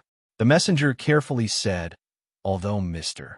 Sakia didn't say anything, it seems they found something from Zhu and Meng's corpses." The second prince found it hard to breathe. He headed for the door. The captain and the others asked, "My lord," the second prince gritted his teeth. "What are you waiting for? Are you going to stay here and get caught? Run." Although it was embarrassing to use the word run as the second prince, it was still better than being caught. Feng Wu had no idea how badly she had tricked the second prince. Right now, she was resting on a tree branch with her eyes closed. Something suddenly occurred to her. Her eyes snapped open. She remembered something very important. The fighter jets. She remembered the fighter jets had a self-destruct mechanism. She didn't know when the self-destruct would happen, but the mechanism existed. She actually forgot such an important setting. Damn it. Feng Wu headed for the door. Seeing Feng Wu, the deputy immediately greeted her. "Young Master Bu," Feng Wu said, "I need to pee." The deputy had no choice but to let Feng Wu leave. Feng Wu ran back to Bu Jingyu's yard. That was the only place where she could dismantle the fighter jets without any risk. Bu Jingyu was still grumbling inwardly when Feng Wu returned, but when he saw the fighter jets on the ground, he couldn't believe his eyes. Boss Feng Wu, why you? 1, 2, 3. There were actually 5 fighter jets in the huge courtyard. All the space was occupied. Bu Jingyu said anxiously, "Didn't you say you blew up all the fighter jets?" Feng Wu answered Bu Jingyu as she worked on dismantling the fighter jets. "How can I blow up such a good thing?" But, Bu Jingyu almost burst into tears at Feng Wu's words. "But why did you put them out here? They can self-destruct. They'll blow up." Feng Wu said, "I know." The 100 inscription propellers had yet to be assembled. They weren't installed with a self-destruct program, so she could ignore them. However, there were 100 fighter jets in the bracelet that Meng had given to her. All of them had the self-destruct program.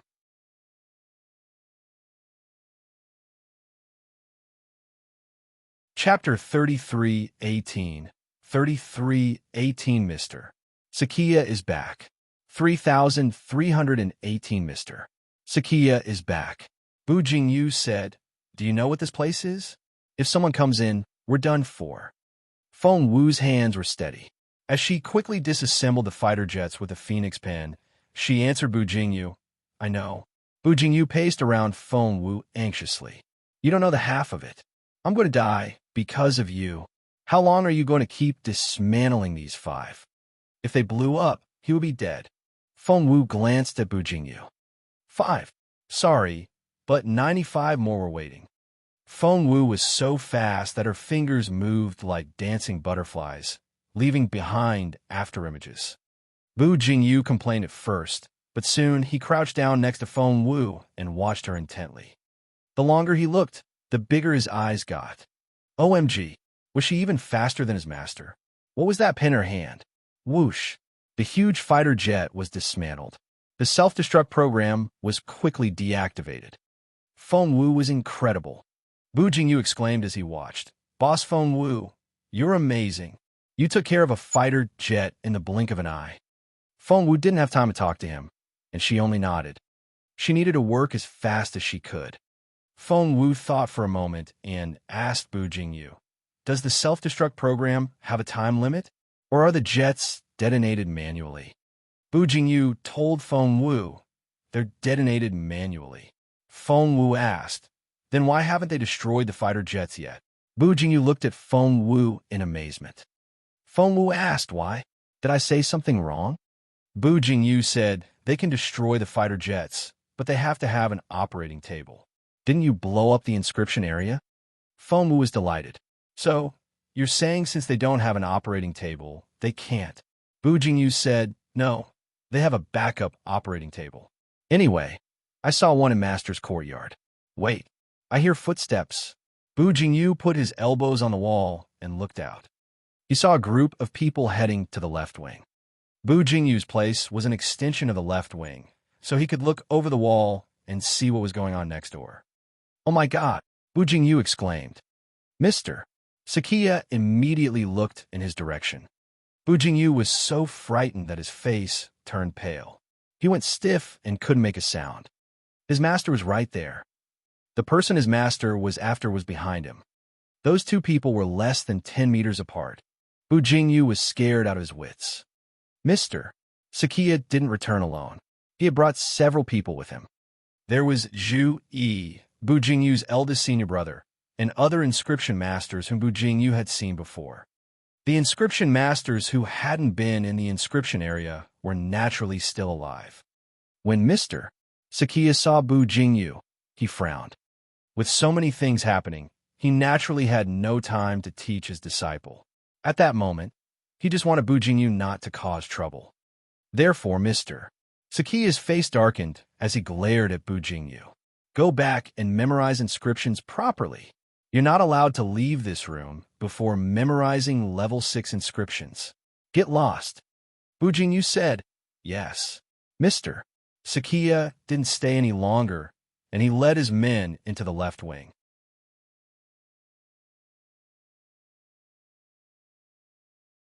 Chapter 3319. 3319, right next door. 3319, right next door. When Bu Jingyu saw Mr. Sakia, Feng Wu heard the commotion too. At that moment, her blood turned cold, and her entire body froze. She didn't even dare to breathe. There was great terror between life and death. What Feng Wu was experiencing right now was that terror. She knew being a spy was very dangerous, but she didn't expect it to be this dangerous.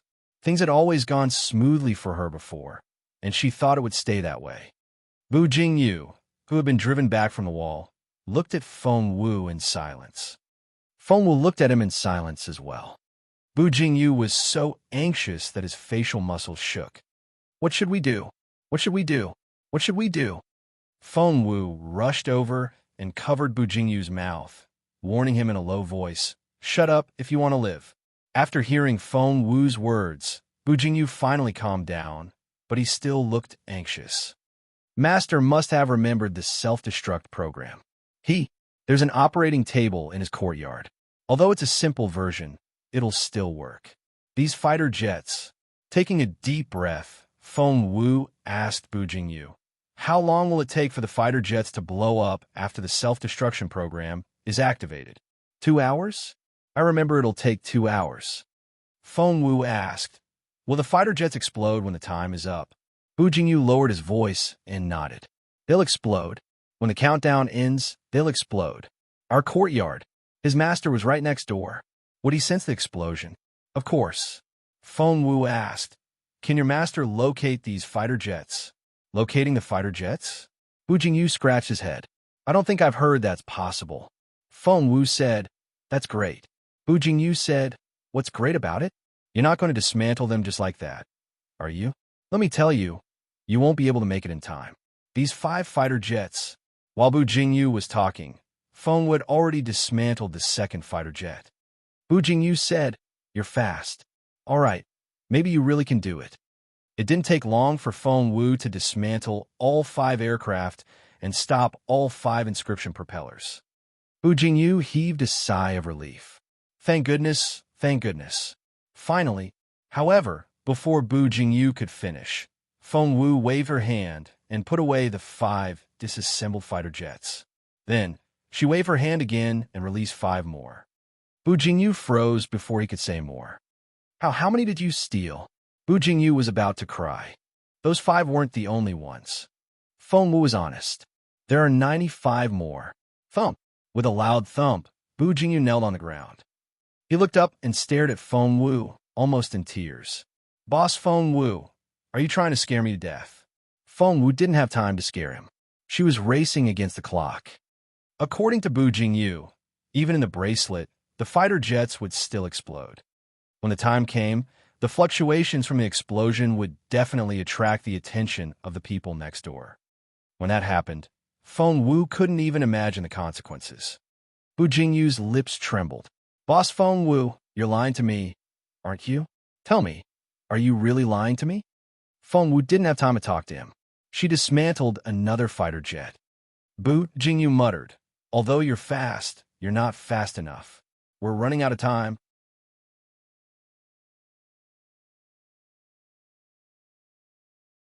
Chapter 33:20. 33:20 Someone's coming. 33:20 Someone's coming. Will I die? My life is so precious. Mother exchanged her life for it. I can't die. What if I confess to Master now? Why don't I confess? Bu Jingyu took 2 steps toward the door before he heard Feng Wu's cold voice. Who do you think is more powerful, your master or your martial grandfather? Of course, it's my martial grandfather, Bu Jingyu said without hesitation. Master listens to martial grandfather. In front of martial grandmaster, master is like a cat in front of tiger. He's very respectful. Feng Wu threw something at Bu Jingyu. It was a hairpin from her childhood. It was exactly the same as the hairpin in Bu Jingyu's painting. The beautiful lady had made a lot of these, so Feng Wu had taken one as a souvenir. There was a wooden shelf in her storage space, and one of the compartments in it was used especially to store her old things. What's this? Bu Jingyu looked at the little girl's hairpin. He was puzzled but found it a little familiar. Feng Wu reminded him, think about your painting. Bu Jingyu's puzzled eyes lit up instantly. He stared at Feng Wu, then rushed into the room to look for the painting. On it was still the cute little girl with a round face. Bu Jingyu looked at the head accessory in it. It was exactly the same as the one in his hand. He walked up to Feng Wu with the hairpin. You made this on purpose, didn't you? Feng Wu asked. Do you think I could be bothered? Bu Jingyu didn't know what to say. As far as he knew, Feng Wu wouldn't do such a thing, but don't tell me. Are you the one my martial grandfather is looking for?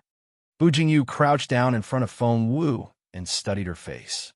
Although her face had matured a little, she hadn't changed that much, especially her eyes, nose, and mouth. The more Bu Jingyu looked at her, the more he felt she looked similar. He was much more convinced now. Feng Wu said, everything will be fine if your master doesn't find out what I did. If he does, we'll mention your martial grandfather, and we'll be safe. Despite what she said, Feng Wu knew very well she had caused too much trouble this time. Even her third senior brother's reputation might not work. However, these words were indeed enough to fool Bu Jingyu. Bu Jingyu felt much more at ease. He nodded solemnly. "All right, I'll do that." As she spoke, Feng Wu finished 5 more fighter jets. In such a short period of time, she had already completed 10. Because she was moving so fast, Feng Wu felt her fingers go numb, and she couldn't concentrate. But she couldn't rest at all. Time was of the essence. Feng Wu poured a bottle of tonic into her mouth. The next moment, she began to dismantle and write inscriptions again. 10, 20, 30. Bu Jingyu paced around the courtyard anxiously. From time to time, he would lean against the wall and stare at the opposite side, fearing that someone would knock on the door. 40, 50, 60. Finally, they were halfway through. Sweat covered Feng Wu and Bu Jingyu's foreheads, but they looked at each other in relief. Soon, very soon, at that moment, Bu Jingyu saw a person coming out of the left courtyard and walking straight over to his side.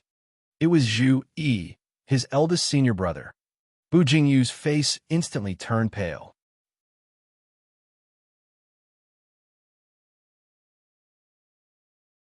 Chapter 33-21 33-21 Crisis 1 33-21 Crisis 1 Bu Jingyu's face instantly turned pale. He scampered back, grabbed Feng Wu's sleeve, and said anxiously, "Senior brother Zhu is here. He's coming." Feng Wu's stomach lurched. Her fears had just come true. Feng Wu thought about hiding in the room, but a fighter jet couldn't fit inside. Hence, as Feng Wu quickly dismantled the fighter jet, she said to Bu Jingyu, "Go and hold him off for a while." After that, Feng Wu pushed Bu Jingyu toward the door. Before Bu Jingyu realized it, he was already in the doorway. Zhu Yi happened to arrive at that moment, and the two men looked at each other. The senior brother was perplexed when he saw Bu Jingyu come out. That wasn't the most important thing. Zhu Yi frowned. "Why did you come out?" Bu Jingyu scratched his head. "Well, As Bu Jingyu and Zhu Yi chatted, Feng Wu was quickly dismantling the fighter jet. If Zhu Yi didn't leave, she would have to hide inside to do her work. However, the room wasn't big enough to fit a fighter jet. Therefore, she had to remove the outer shell first. As long as the shell was removed, Feng Wu could hide in the back room and write the inscription code to stop the self-destruct program. Feng Wu's fingers were moving so fast that if Bu Jingyu were here, he would be shocked. 70, 80. Zhu Yi looked at Bu Jingyu in bewilderment. "Why are you stuttering?" Bu Jingyu said, "I'm not." "Senior brother Zhu, why are you here?" Only then did Zhu Yi remember why he was here. He raised his hand and was about to push the door open. However, Bu Jingyu stopped him. Zhu Yi looked at him in surprise. "Get out of my way." Bu Jingyu said, "Why are you here?" Zhu Yi said, "I remember you still have some tuckahoe leaves here, right?" Bu Jingyu said, "Well, yes." Zhu Yi nodded. "Master and the others are all anxious. I came over to get some tuckahoe leaves to make tea for them. It'll soothe their throats." Bu Jingyu still stood in the doorway. How could he let Ji Yi in? If Zhu Yi went in, Bu Jingyu's secret would be exposed. There were many fighter jets in his courtyard. There was also another Bu Jingyu. Zhu Yi would be furious if he found out the truth. Zhu Yi stared at Bu Jingyu. "Bu Jingyu, everyone is in a bad mood today. Master can lose his patience at any moment. You'd better be obedient." Bu Jingyu said, "I am." Zhu Yi ignored him and pushed him aside. He wanted to see what Bu Jingyu was up to. The courtyard was empty, and everything looked the same as before. Bu Jingyu's heart was in his mouth, and his entire body was stiff. His legs were so weak that he was about to kneel down, but when he saw the empty courtyard, he let out a long breath. Boss Feng Wu was so fast. How amazing! Feng Wu was awesome, but she wasn't fast enough to dismantle all 100 fighter jets. Feng Wu had been working on a last one when Zhu Yi pushed the door. What other choice did Feng Wu have? She couldn't stop Zhu Yi. In the end, she had no choice but to give up on the last fighter jet for the time being and hide in Bu Jingyu's room.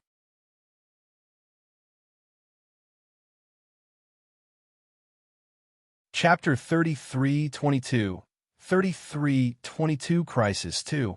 3322 Crisis 2. Inside, Feng Wu sat on the floor with the phoenix pen in her hand as she worked on modifying inscriptions. It was a major project. It involved layers of inscription codes and formations. If one wasn't careful, everything would all be destroyed. Hence, Feng Wu was careful as she rewrote the words with the phoenix pen. Zhu Yi paced around the living room. Scratching the back of his head, Bu Jingyu glanced at the room from time to time. Would Zhu Yi discover Feng Wu? He was panicking. Zhu Yi glanced at Bu Jingyu. Why do you look preoccupied? Bu Jingyu said, No, I'm fine. I'm really fine. Zhu Yi was going to leave after taking the Tuckahoe leaves. Bu Jingyu almost relaxed. Just then, Zhu Yi paused and looked at Bu Jingyu. I didn't want to say this, but you're too reckless. What? Bu Jingyu looked at his senior brother in confusion. What did he do? He had stayed in this courtyard the entire time. Before Bu Jingyu could say he was innocent, Zhu Yi glared at him. You shouldn't have gone to the scene in the early hours of the morning. Do you know how dangerous it was? To the scene? OMG. Bu Jingyu immediately realized what Zhu Yi was talking about. It wasn't him. It was Feng Wu. Fortunately, he didn't say he had never left the courtyard. Otherwise, no matter how much trust Zhu Yi had in him before, he would be suspicious now. Yes, senior brother Zhu. You're right. Bu Jingyu nodded. Zhu Yi said, if you go to the scene, it's easy for you to get injured or be captured by the enemy as a hostage. You'll even upset Master. Do you understand why you shouldn't have gone there? Bu Jingyu wanted to cry because it hadn't been him. But he still had to answer respectfully, Yes, senior brother Zhu. You're right. He was ready to see Zhu Yi off. Why was his senior brother still here? Bu Jingyu was so nervous. Zhu Yi stared at Bu Jingyu. Why are you nervous? Bu Jingyu said, I'm not nervous. Zhu Yi glanced at him indifferently and didn't say anything. Holding a box of Tuckahoe leaves, he pushed open Bu Jingyu's door. Bu Jingyu turned pale. Oh God, Zhu Yi would see another Bu Jingyu inside. He wondered if it was too late to ask for forgiveness. However, Bu Jingyu took a deep breath, but he saw the room was empty. He was greatly relieved. Zhu Yi looked back at Bu Jingyu and found the latter rather strange. He walked up to the cupboard and opened it. Bu Jingyu almost screamed. Luckily, there was no one inside. Zhu Yi looked at Bu Jingyu, who asked in confusion, Senior brother Zhu, what are you doing? Did you think I was hiding someone here? Zhu Yi rolled his eyes at Bu Jingyu. You wouldn't dare. Bu Jingyu said, there are no pretty girls here in the manor. When we defeat the Junwu Empire, we can take their women. They have so many pretty girls. Zhu Yi knocked him on the head. Why do you want to do that? There's someone's daughters too. He finally left with the Tuckahoe leaves. Bu Jingyu was relieved and started looking for Feng Wu.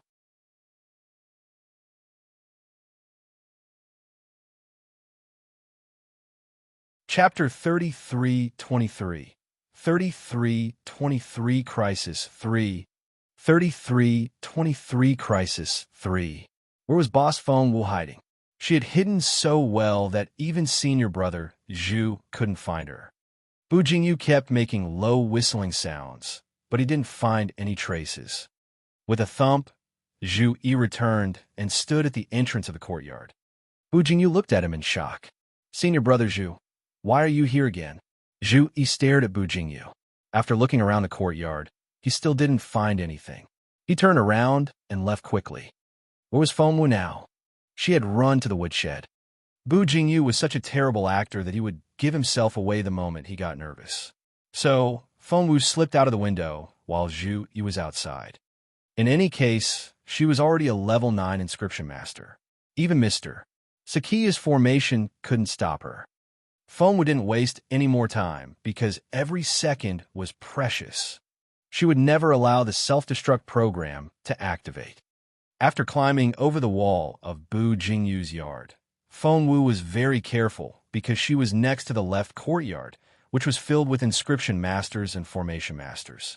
Just the slightest movement from her would alert them. Thankfully, Mr. Sakiya wasn't paying attention to her side. Otherwise, he would have noticed if Feng Wu touched his formation. Carefully, Feng Wu walked out of the yard, found a woodshed nearby, and jumped into it. She first dismantled the last fighter jet. That way, all that was left were the inscription propellers. Feng Wu still had 20 inscription propellers. The Phoenix pen was powerful and moved as fast as lightning. What Feng Wu didn't know was that all the inscription masters in the left courtyard were staring at a screen nervously. Mr.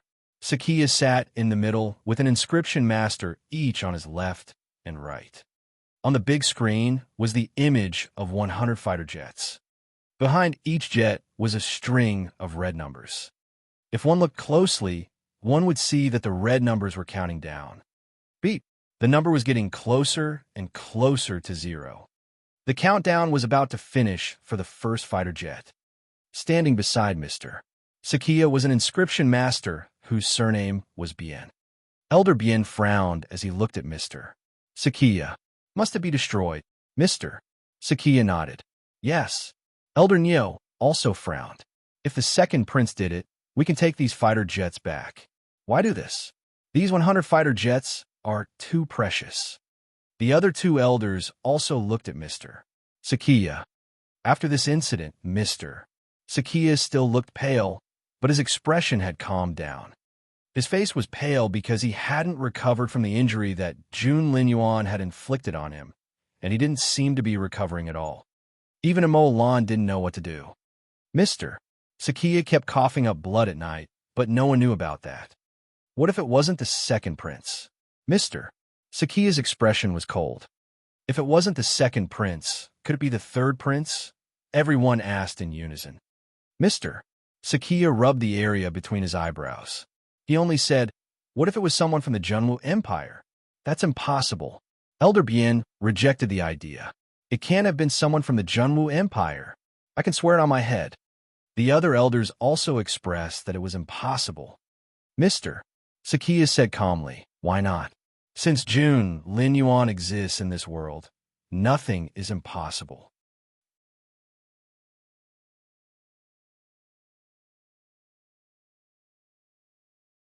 Chapter 33:24. 33:25. Why eavesdropping? 33:25. Why eavesdropping? He could maintain his composure, but the anger in his heart surged like lava. How can this be? Elder Bien was stunned. He kept muttering to himself, how can this be? How can it be suspended? Mr. Sakia stared at Elder Bien. If I remember correctly, the self-destruct code was written by the four of you, right? That's right. Elder Bien and the other three nodded and admitted, we studied it for decades before we finally developed it. Mr. Sakia said, but now, that's impossible. Elder Bien shook his head. I don't believe anyone can break our inscription code. The other three elders also agreed. Mr. Sakia didn't say a word as he frowned. Could it be that the Junwu Empire has produced a powerful inscription master? Impossible. Elder Bien was the first to frown. The technology of the Junwu Empire is much poorer than ours. It's impossible for anyone to stop our self-destruct program. There's more than one. Look, number 002, number 003, number 004. All of these have been suspended. Elder Nyo exclaimed. Everyone gasped. They didn't want to admit it, but they had to admit that the other party's attainments and inscriptions were extraordinary. Mr. Sakia rubbed his brow. He said in resignation, how does the strength of this person who cracked the inscription code compare with yours? Elder Bien blurted out, definitely not as good as us. Mr. Sakia didn't say a word as he silently looked at Elder Bien. Elder Bien felt a little guilty under his stare. He said weakly, the other party's strength is about the same as ours, right? Mr. Sakia said, I see. Elder Bien couldn't refute Mr. Sakia's retort. After all, their opponent had indeed cracked their code. Elder Bien said, but I'm sure this person is definitely not from the Junwu Empire. They don't have an inscription master this powerful. I can vouch for that with my own head. Mr. Sakia frowned slightly and didn't reply. In fact, Mr. Sakia himself also didn't believe that the person could be from the Junwu Empire. On the big screen, the self-destruct program of all 100 fighter jets had been suspended. Mr. Sakia pointed at Elder Bien. What do you think we should do? Elder Bien patted his chest and said, this is definitely a temporary suspension. Let's modify the code and reactivate the self-destruct program. Without another word, Mr. Sakia stood up and said indifferently, please. He gave his seat to Elder Bien. Elder Bien didn't know what to say. Why did he suddenly feel a little guilty? Meanwhile, Feng Wu finally dismantled the 100th fighter jet and heaved a sigh of relief. She clapped her hands, stood up in the woodshed, and walked straight to Bu Jingyu's small courtyard. Along the way, she didn't meet anyone else. She successfully climbed into the courtyard and appeared in front of Bu Jingyu. Bu Jingyu's eyes lit up when he saw Feng Wu. You're back? Are you all right? You didn't get caught, did you? I'm telling you, you scare me to death. I can't believe senior brother Zhu suspected me and came back. Bu Jingyu had just escaped a disaster. Right now, he was patting his chest and asking Feng Wu for credit, trying to show how good his acting was. He had even fooled the people in the left courtyard next door. Feng Wu said, why were you standing on tiptoe and eavesdropping on everyone next door? Bu Jingyu said, my master is admonishing Elder Bien and the others. He said the self-destruct program they designed isn't good. Elder Bien said he wants to show his real strength and reactivate the self-destruct program automatically.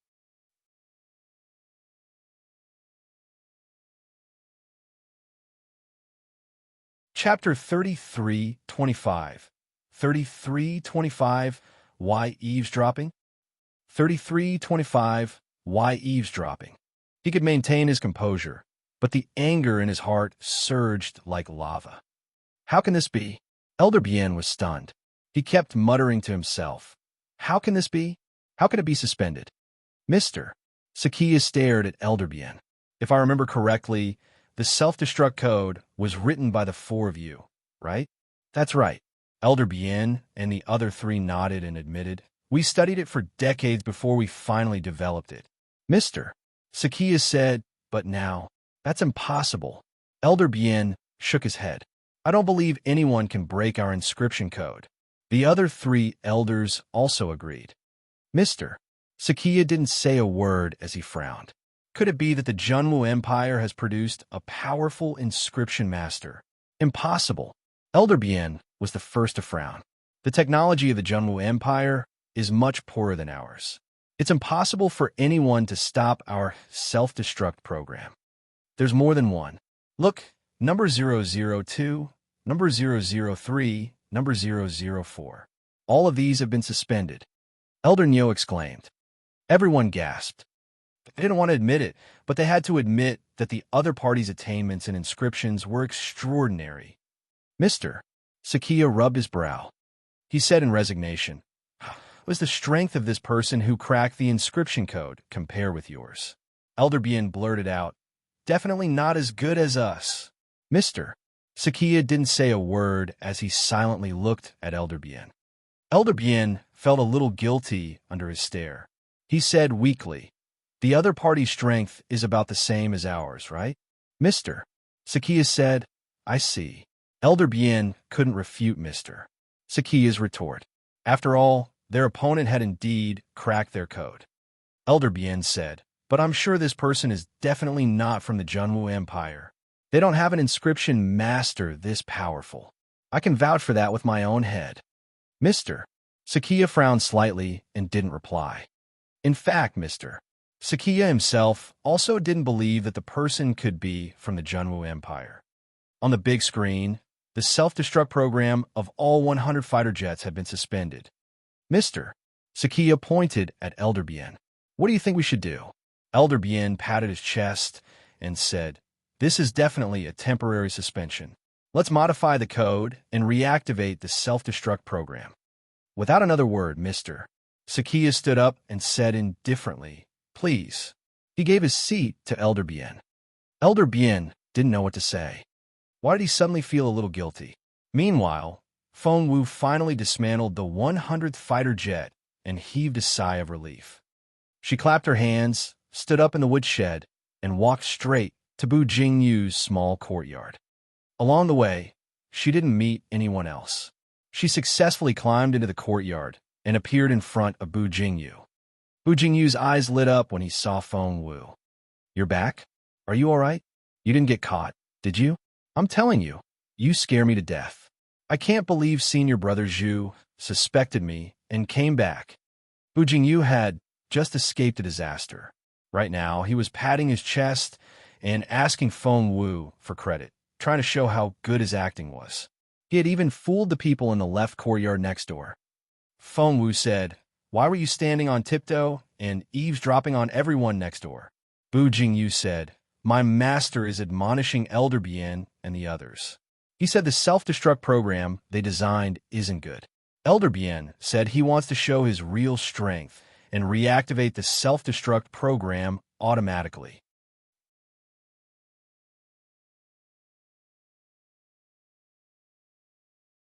Chapter 33:26. 33:26 Nervous. 3,326 nervous. Feng Wu's eyes flickered. "Elder Bien? Who's that?" Bu Jingyu said, "Elder Bien is amazing. He's one of the most powerful inscription masters in our Dongseng kingdom. He specializes in inscriptions. Even my master admits he's not as good as Elder Bien. Perhaps he can really..." Without another word, Feng Wu went next door. Speaking of which, Feng Wu had been quite busy. She had been very nervous and hadn't been able to relax. When Feng Wu went into the left yard, everyone was busy. Only Zhu Yi noticed her. "Jingyu, why are you here?" Zhu Yi frowned slightly. Feng Wu looked inside and saw Mr. Sakia and 4 old men arguing.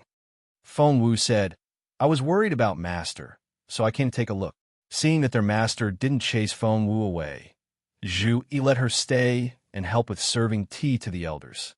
The elders kept discussing and correcting. Finally, they confirmed the final code. However, they had never expected that the most important person, Feng Wu, would be right in front of them. Even Mr. Sakia didn't notice her.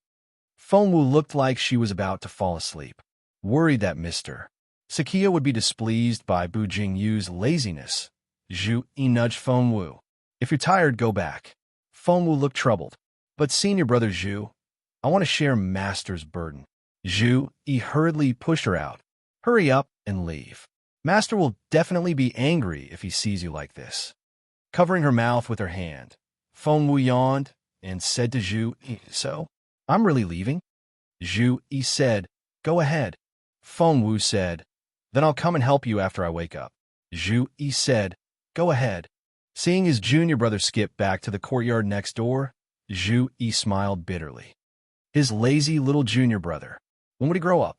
The only good thing was that the elders had finally developed a new method. Not only could they reactivate the self-destruct program, they could also locate the fighter jets. Mr. Sakia could finally heave a sigh of relief. When Zhu Yi walked in, he heard his master ask Elder Bien, "When can you make it work?" Elder Bien said proudly, "It'll be done in less than an hour." Meanwhile, Feng Wu was back in Bu Jingyu's yard. When she turned around, cold sweat broke out on her forehead. It was too dangerous. If she hadn't gone to the courtyard next door, she would have been caught by Mr. Sakia in another hour. When that happened, her life would end, and she could forget about the immortal spiritual fruit. Seeing Feng Wu, Bu Jingyu rushed up to her and said, "You're finally back. I was so scared of dying just now. I was so worried." While Bu Jingyu was talking to Feng Wu, she rushed into the house and disappeared into an inner room. Bu Jingyu was left behind. He subconsciously scratched his head, wondering what was going on. Meanwhile, Feng Wu had already gone into the inner room. She took out the Phoenix pen and started editing. This was all thanks to Elder Bien. Elder Bien had proudly explained his inscription encoding method, so whoosh, Feng Wu's fingers moved so fast. If not for Elder Bien's spoiler, she wouldn't have known how to modify the program. However, it was very easy to modify it now.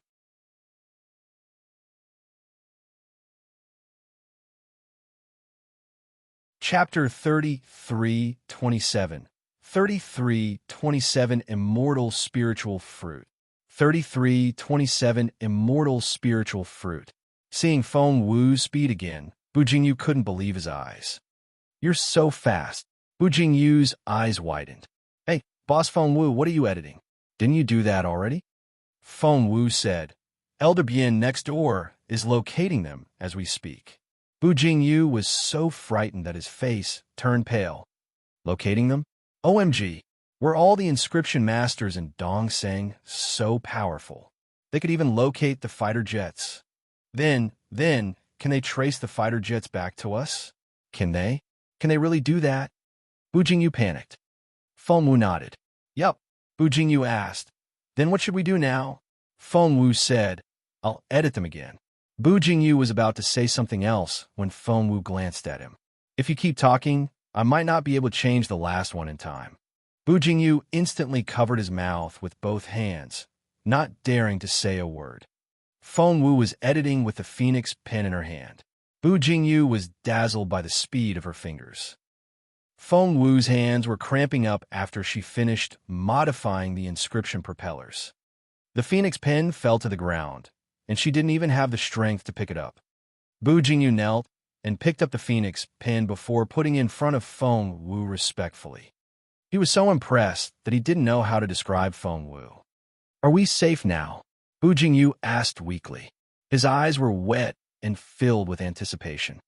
Looking at her hands, Feng Wu could see that her tendons were twitching. She had been writing so fast that the tendons in her hands throbbed. Feng Wu glanced at Bu Jingyu and said indifferently, Let's see if they'll come to capture us. Bu Jingyu was shocked. He couldn't sleep the entire night. He hugged his blanket and tossed and turned on the bed, unable to fall asleep. Oh God, was Boss Feng Wu fast enough? Does Master know the troublemaker is here? Will Master kill me for this? Martial Grandfather, when are you coming back? The poor child was so frightened that he didn't sleep the entire night. When he woke up in the morning, he had the largest dark circles under his eyes, and his face was almost gray. At the same moment, Feng Wu was no longer in Bu Jingyu's courtyard. Today was the last day before the immortal spiritual fruit ripened. The fruit would fall off the tree, and Mr. Sakia would give it to Mo Lan. Therefore, Feng Wu had wanted to play Mu Yin at first so that she could go into the lab and repeat what happened last time. Then, she could steal the immortal spiritual fruit. After getting the immortal spiritual fruit, she would leave right away. However, things didn't go as planned. To Feng Wu's surprise, Mu Yin wasn't allowed to enter the lab. Mr. Sakia rejected her. Since Mu Yin lost the immortal spiritual fruit previously, Mr. Sakia would never allow her to enter again.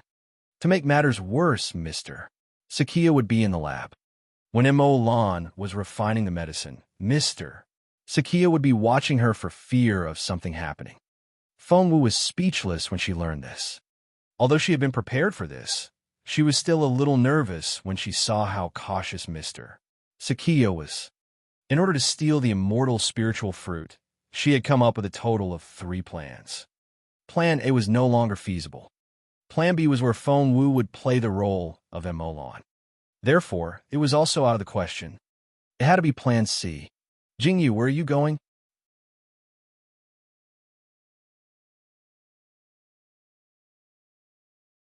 Chapter 3328. 3328, what the hell? 3328, what the hell? Jingyu, where are you going? Zhu Yi asked Feng Wu. Of course, Feng Wu couldn't tell him where she was taking Mu Yin. She told Zhu Yi, we're going to visit the Crown Prince. I wonder how he's doing now. Hearing this, Zhu Yi let her leave. After they were out of Zhu Yi's sight, Mu Yin asked Feng Wu in bewilderment. You said you wanted to tell me a secret. What's that? Feng Wu said, we can't talk here. Someone will hear us. Mu Yin asked, is it that serious? Feng Wu said, of course. It's top secret. Mu Yin looked around and finally said to Feng Wu, this place is very close to Lotus Garden, where I live. Let's talk there. Feng Wu nodded and followed Mu Yin. Once they got there, Mu Yin turned around and looked at Feng Wu. Tell me, what's the secret? However, before Mu Yin could finish her sentence, Feng Wu had already knocked her out. Mu Yan's last memory was swamp-like darkness. Feng Wu didn't waste any time because time was of the essence. After putting Mu Yan on the bed and tucking her in, Feng Wu disguised herself as Mu Yan. She and Mu Yan had met many times, so Feng Wu already knew Mu Yan's expressions, choice of words, and demeanor. Feng Wu gave Mu Yan a meaningful look. I'm going to make you the scapegoat again. I think I should call you Dr. Scapegoat. If Mu Yan were awake, she would have been driven mad by Feng Wu. Feng Wu left Mu Yan's place and headed for the Crown Prince's courtyard. Feng Wu had gathered some information already. There were 4 spiritual overlords guarding the main courtyard. They each guarded one direction. There was also a spiritual saint. He was the deputy general manager of the Dongsang Kingdom's royal palace. Ever since Night Owl was chosen as the crown prince, this deputy general manager had been following him and protecting him. When Night Owl and Jun Linyuan fought, Feng and the deputy director had both been searching for something. That was why the battle had gone out of control. Now, the deputy general manager was afraid that something would happen to Night Owl again, so he had been guarding him in the room. Behind a curtain, the deputy general manager sat in a corner and closed his eyes to rest. Feng Wu took a deep breath. She had to be bold and careful, because this mission would decide everything. Just as Feng Wu was about to start setting up a trap, the deputy general manager's cold voice came from behind her. Feng Wu stiffened and felt a chill run down her spine. She had to play it right. Feng Wu turned around and complained to the deputy general manager. I can't believe you're from the palace. How can you be so unromantic? Feng Wu had brought some warm water over earlier, so she was taking off Night Owl's clothes to wipe him down. His Royal Highness likes to keep things clean. You know that. Besides, we were already as intimate as a married couple. Why don't you leave us alone? The deputy general manager had never seen such a straightforward girl. He really didn't like her. However, he knew what his young master was like, so he turned around and walked out. On his way out, the deputy general manager gave Feng Wu a warning look. Don't make the young master too tired. Feng Wu was speechless. She wasn't going to do anything to Night Owl.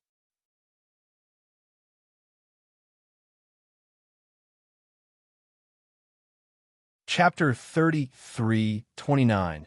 33:29, the critical moment. 33:29, the critical moment. After the deputy general manager left, Feng Wu took out a few more inscription bombs. While the deputy general manager was not paying attention, she secretly stuffed the inscription bombs under Night Owl's bed and the blanket. The inscription bombs varied in size. The big one was the size of a football, and the small one was the size of a fist. The inscription bomb that Feng Wu put under Night Owl's blanket was only the size of a fist. If one didn't lift the blanket, it would be impossible to tell it was there. By the time Feng Wu finished making the special arrangements, she had used up more than half of her time. She was making preparations, just in case something unexpected happened. However, what Feng Wu didn't notice was Night Owl's fingers twitching under the blanket. In fact, his eyeballs also moved slightly. However, he had yet to completely wake up. Just then, footsteps came from outside. Mo Lan came with Mr. Sakia, who was recuperating in a wheelchair. Feng Wu glanced at Mr. Sakia. Mr. Sakia was invincible in the Dongsang Kingdom and was ranked as one of the 3 dukes. Although his face was pale, he was cold and solemn, and his eyes were as deep as water. No one could tell what he was thinking. When he stared at someone, it was as if the secret hidden deep in one's heart would be revealed. Luckily, Feng Wu had a tough mind. When Mr. Sakia's lightning-like gaze fell on her, she handled the situation perfectly, reacting the way Mu Yan would. Therefore, even someone as observant as Mr. Sakia didn't notice anything wrong with Feng Wu. Mo Lan removed her hand from the back of Mr. Sakia's wheelchair and took out a bottle of medicinal liquid. Feng Wu lowered her eyes. To be able to refine a medicinal liquid that was as light as water was enough to show that Mo Lan's medical skills were as good as hers. Feng Wu stepped in front of Mo Lan and said calmly, Master, please take care of Mr. Sakia. Let me help you. Lan was about to give the liquid to Feng Wu. However, before she could reach out, Mr. Sakia frowned slightly and said firmly, Lan, you do it. After Mu Yin failed the previous time, Mr. Sakia no longer trusted her. Seeing that her disciple was dejected, Lan patted her shoulder and encouraged her. You have to work hard to eliminate others' doubts about you, understand? Right. Feng Wu lowered her head and looked aggrieved. Her original plan was to get the liquid from Lan and replace it. However, now that her plan had failed, Feng Wu began to feel a little nervous, because she only had one last chance. Mr. Sakia urged, Lan, what are you waiting for? Once the liquid was injected, Night Owl's illness would recover, and he would be able to wake up. Mr. Sakia was afraid of further complications, so he kept urging Lan. Lan wanted to give the opportunity to her disciple, but in the end, at Mr. Sakia's urging, she could only take a look at her disciple before standing beside Night Owl. And at this moment, Night Owl was on the verge of waking up. He had opened his eyes a little before. His mind was clear, so he knew very well what was under his blanket and even what was under his bed. Therefore, he tried his best to wake up. However, the more anxious he was, the more chaotic the spiritual essence in his body became. In the end, Night Owl's entire body stiffened.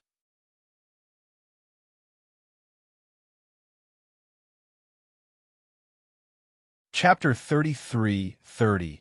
33:30 Blow Up Night Owl.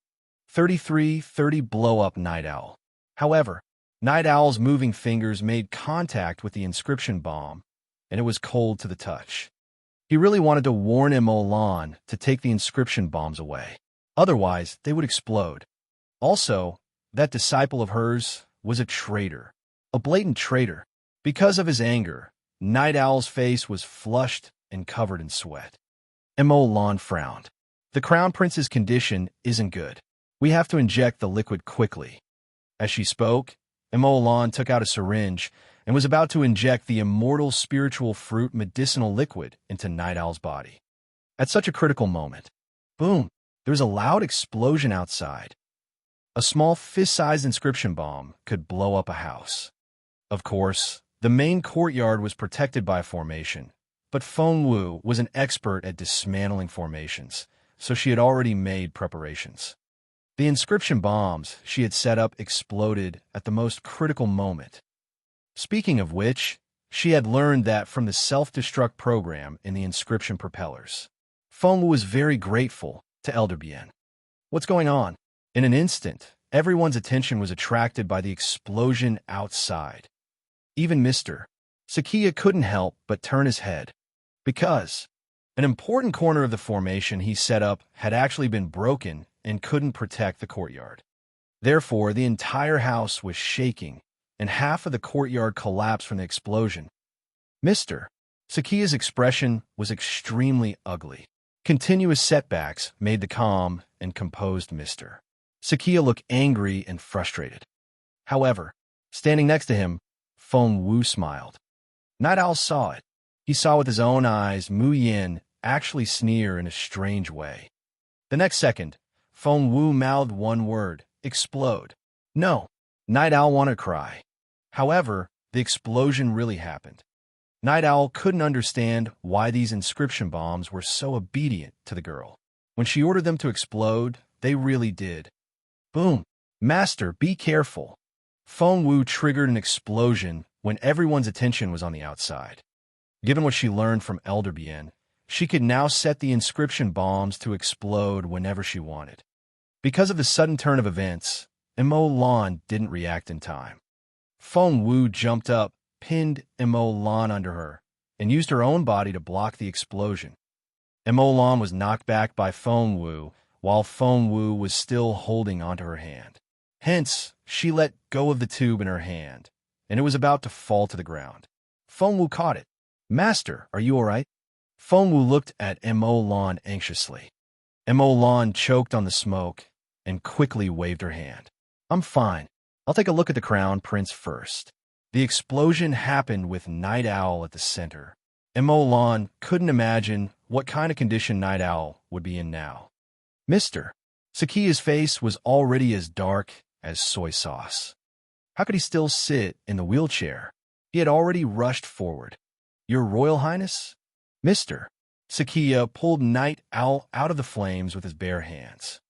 Feng Wu could feel a scorching glare coming from Night Owl. He was staring at her. Feng Wu felt suffocated, so Night Owl saw everything. That was bad news. Feng Wu had accomplished all her goals. She couldn't stay here any longer.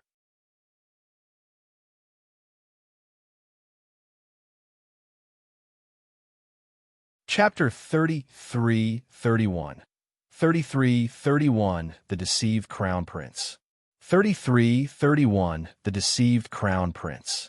Feng Wu said to Emolan, Master, the Crown Prince is seriously injured. I'll go back and get him some medicine. Emolan didn't suspect her at all and quickly waved her hand. Go, quickly. Feng Wu could still feel Night Owl's furious gaze on her when she walked out. Feng Wu bowed and hurried away. Feng Wu ran out of the yard and dashed off. The castle gate. She had to rush out of the castle gate before Mr. Sakia could react. Otherwise, if she was locked up inside, she wouldn't be able to do anything. Miss Muyin, where are you going? A voice rang out behind Feng Wu. Feng Wu saw 5 people in a row. It was the 5 brothers. Special blood. Seeing the 5 brothers, Feng Wu was reminded of the special blood. These 5 brothers had competed against her in an eating competition, but they were defeated. Of course, she was now acting as Mu Yin, so they couldn't recognize her. Feng Wu was conflicted. The special blood, if she had time, she would definitely make a trip to Mo Land's medicine refinery to steal some special blood for research, but time was too tight. No one knew when Mr. Sakia would see through her trick. No one knew if Night Owl would suddenly speak. Hence, Feng Wu decided not to be greedy. Babu, I'll take him out, Feng Wu said to one of the 5 brothers. Babu was riding a Shire horse. Its shoulder height was 195 centimeters, and it weighed over a ton, so it could support Babu. The 5 brothers were all riding such horses. For Feng Wu, that horse was like an elephant. If she had a choice, Feng Wu wouldn't choose such a mount because the Shire horse was a cold-blooded horse. Cold-blooded horses were huge, quiet, and steady by nature. They were usually used to working just like cows. However, she had no choice now. Before Babu could react, Feng Wu took his horse. Clip-clop, clip-clop, Feng Wu rode toward the castle gate. Babu and the rest looked at each other in confusion. What was wrong with Muyen? She was acting like someone was chasing after her. Moreover, she had actually taken a fancy to a Shire horse as a mount. How strange. Feng Wu didn't care if others thought she was strange or not. She would run as far as she could, preferably all the way back to Ness Fortress. Soon, Feng Wu arrived at the gate. Meanwhile, in the main courtyard of the great general's residence, Night Owl, this crown prince was really pitiful. He had blown up Jun Linyuan before, and Feng Wu had taken revenge on him. His entire body was char-black. His hair was the most severely affected and was almost completely burnt. Even though Mr. Sakia had saved him in time, smoke was still rising from his body. However, Night Owl had the physique of a spiritual saint, so the inscription bomb could only injure his skin and not his internal organs. However, how could Night Owl take this lying down? Moo! Moo! Night Owl couldn't move yet, but he had to say the culprit's name even if it cost him his life. Emolan sat in front of Night Owl's bed and looked at him in concern. Calm down. Muyen has already gone to get the pills and will be back soon. Don't worry. Your injuries are all minor. She thought Night Owl was calling Mu Yan's name. However, Night Owl was still moving his lips. Moo! Moo!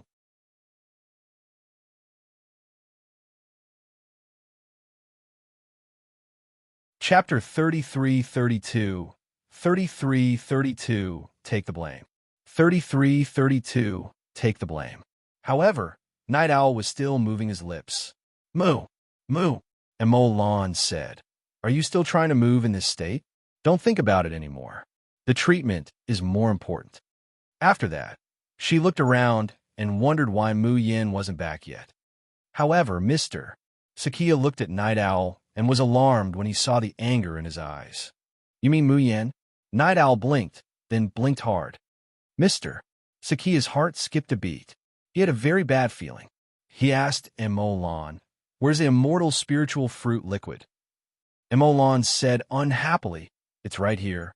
She was holding the potion in her hand. Then she handed it to Mr. Sakia. The medicine bottles were all standard ones, so there was no difference in their appearance. However, Mr. Sakia's eyelid twitched. He grabbed a servant of the crown prince and injected the medicine into him. At first, the servant was fine, but soon, the servant's face turned ashen. His body trembled, and he fell to the ground, never to wake up again. Mr. Sakia put a finger under his nose, but the servant was no longer breathing. When Emolan saw Mr. Sakia's reaction, she hurriedly went forward to check the servant's breathing. Her expression instantly changed. Emolan asked, "Is he dead?" Mr. Sakia kept a straight face and didn't say a word. Emolan said, "How can this be? I refined the liquid myself. How could this happen?" Mr. Sakia was so angry that he couldn't say a word. He was on guard, but it was still impossible to guard against his enemy. It was Mu Yin. Mr. Sakia turned around and rushed out. "Mu Yin? How could it be Mu Yin?" Emolan couldn't understand. What did this have to do with Mu Yin? She lowered her head and looked at the potion in her hand. Did Sakia mean Mu Yin had switched out the potion? But that was impossible. However, Mu Yin never came back. Emolan really wanted to rush out and capture Mu Yin so that she could clarify this matter. But now that Night Owl had to be treated, she had no time to go out. Emolan shouted at Mr. Sakia's back, "Find Mu Yin. Don't kill her." However, Mr.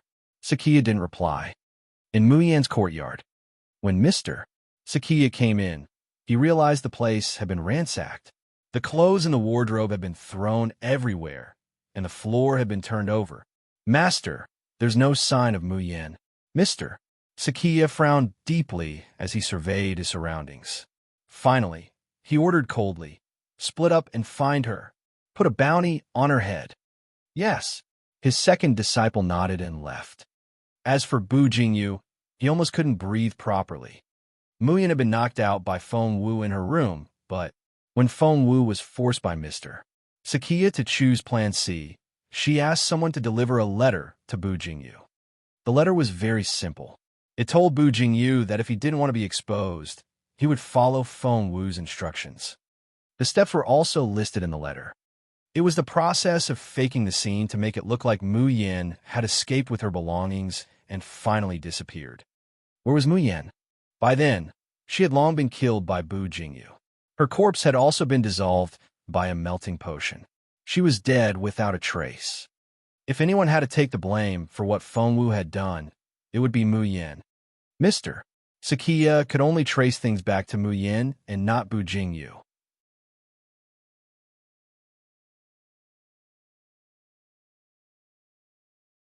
Chapter 33 Endless Pursuit. 33 Endless Pursuit. Bu Jingyu was such an obedient helper that Feng Wu might be able to use him as a disguise again in the future. At the same moment, Feng Wu rode the horse into the Dalus Woods. The Shire horse was good at carrying burdens, but not traveling. Hence, Feng Wu let go of it and drove it into the territory of a Beast King. She knew very well that the Shire horse would be devoured by the Beast King. What she wanted was to leave no evidence behind. Mr. Sakia would definitely investigate. She only hoped Babu wouldn't say anything unnecessary. But in fact, that was impossible. When Mr. Sakia issued the bounty, Babu immediately came looking for him. The person who greeted Babu was Mr. Sakia's second disciple. Yu Ming, the second disciple, was a vicious person. When he heard Babu mention Mu Yin, he immediately brought him to see Mr. Sakia. Then Mr. Sakia quickly found out that Mu Yin had run to the Junwu Empire. Mr. Sakia's expression was extremely ugly. Mu Yin, Emolan tried to defend her. No, Muyin wouldn't do that. Mister. Sakia stared at Emolan. She was also the one who lost the first immortal spiritual fruit. Emolan was speechless. At that moment, Zhu Yi rushed over and handed him a book. Master, I found this book in Mu Yan's room. The title of the book was revealed to everyone. It was basic language of the Junwu Empire. Everyone was astonished. Mister.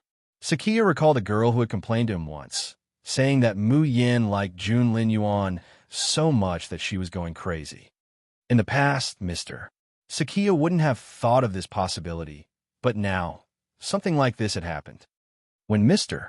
Sakia accepted the assumption that Mu Yin was crazy about Jun Lin Yuan, he realized that everything made sense. Mu Yin had betrayed the Dongsang kingdom because she was crazy about Jun Lin Yuan. Mu Yin was crazy about Jun Lin Yuan, so she stole the first immortal spiritual fruit. Mu Yin was crazy about Jun Lin Yuan, so she stole the second immortal spiritual fruit. Mu Yin was crazy about Jun Lin Yuan. Mister. Sakia thought of the destroyed fighter jet base. Could Mu Yin have contributed to that? Mister. Sakia was about to go crazy from anger. And at this moment, Yu Ming told him Babu had seen Mu Yin, who had even taken his horse. Furthermore, the Shire horse had run toward the Junwu Empire. How could Mr.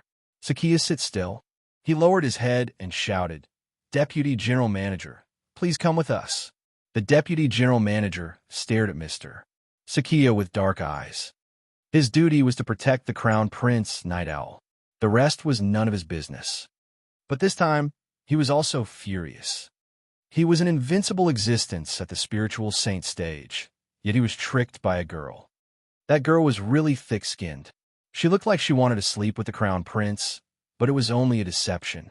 The Deputy General Manager stared at Mr. Sakia, but didn't agree directly. Instead, he turned to look at Night Owl. He said to Mr.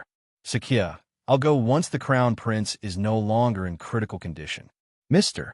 Sakia realized he couldn't order the Deputy General Manager around. He felt even more enraged. However, he was usually calm and collected, and this time was no exception. Mr. Sakia left with several spiritual overlords. Meanwhile, Feng Wu was dashing toward the border of the Junwu Empire. She was sprinting at a speed she had never experienced in her life. Run, run, run. She couldn't get caught.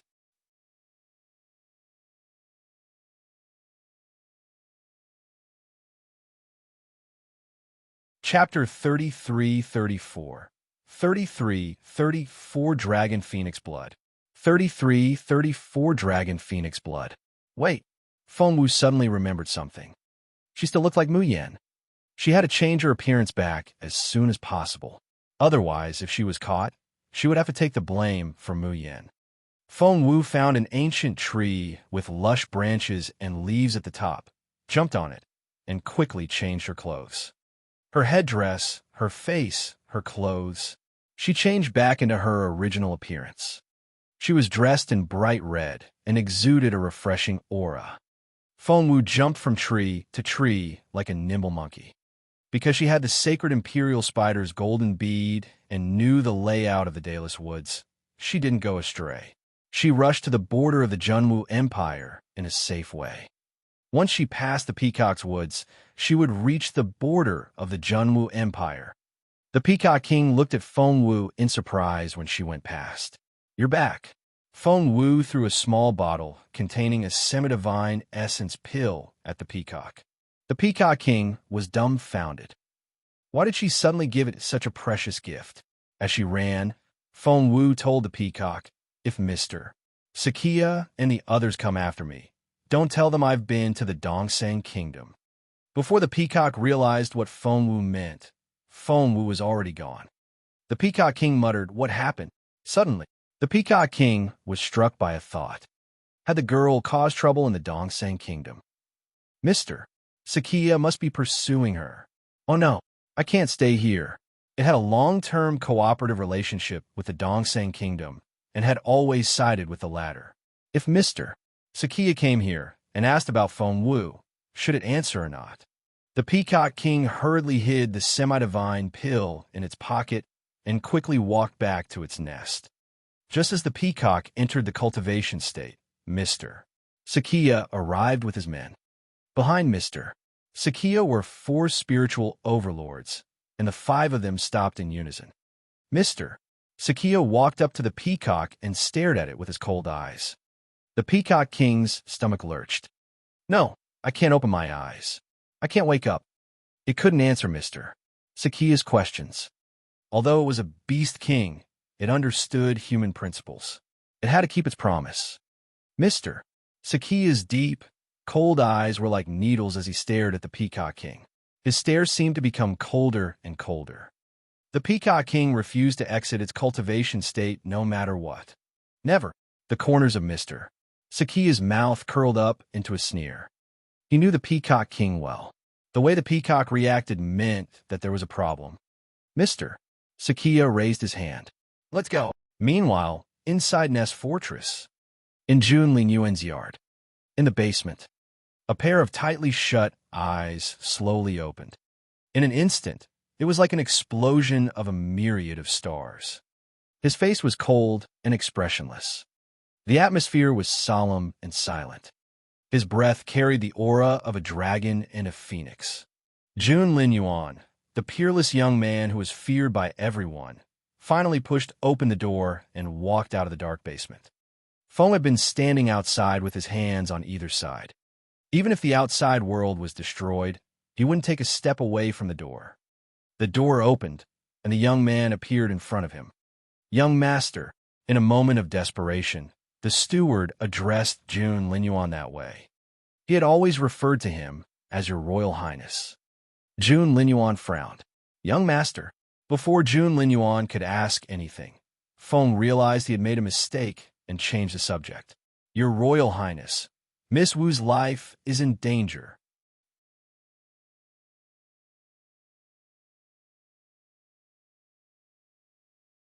Chapter 33-35. 33-35 Great Opportunity. 33-35 Great Opportunity. Meanwhile, Feng Wu had no idea that Jun Linyuan had woken up. She was running as fast as she could. She wanted to cover as much ground as possible. Soon, Feng Wu arrived at the Sacred Imperial Spider's territory.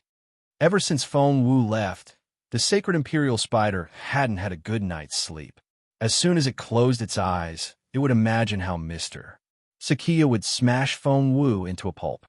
When it opened its eyes again, it would worry about how Jun Linyuan would crush it into a pancake. As the Sacred Imperial Spider tossed and turned, it was startled by Feng Wu. "You're back."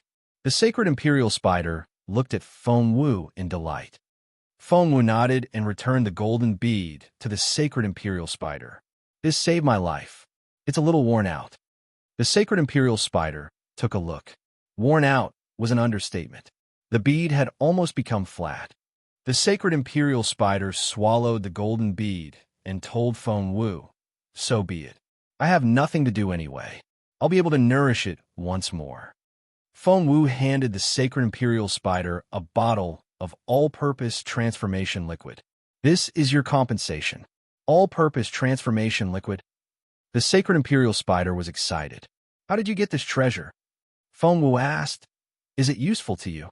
The Sacred Imperial Spider said, "Of course it's useful. It's too useful. I've always been stuck at this bottleneck. If I have the help of the all-purpose transformation liquid, not only can I break through, my physique might also change.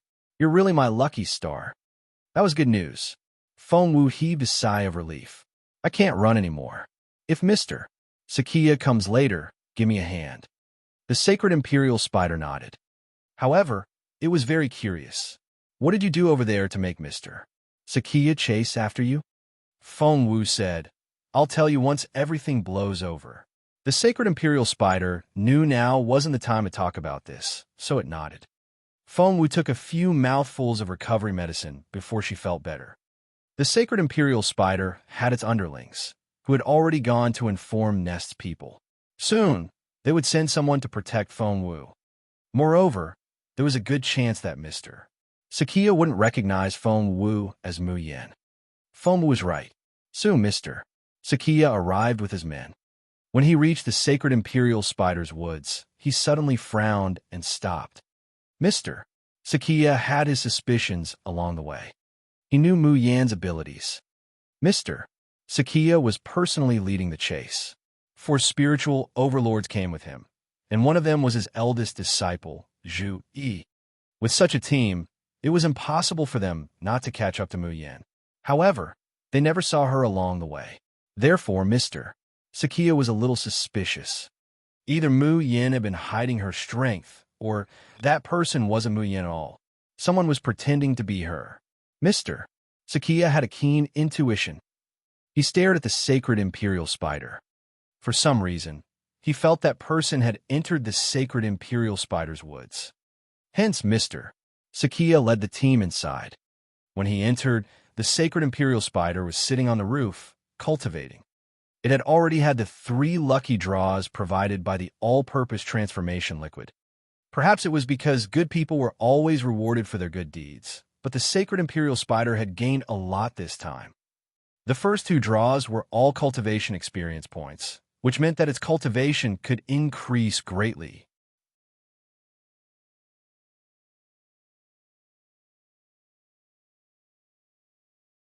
Chapter 33-36. 33-36 Admit Your Crime. 33-36 Admit Your Crime. The third draw was an energy that could change one's physique. This was a treasure that the sacred Imperial spider had always dreamed of. At this moment, one could imagine how excited the sacred Imperial spider was.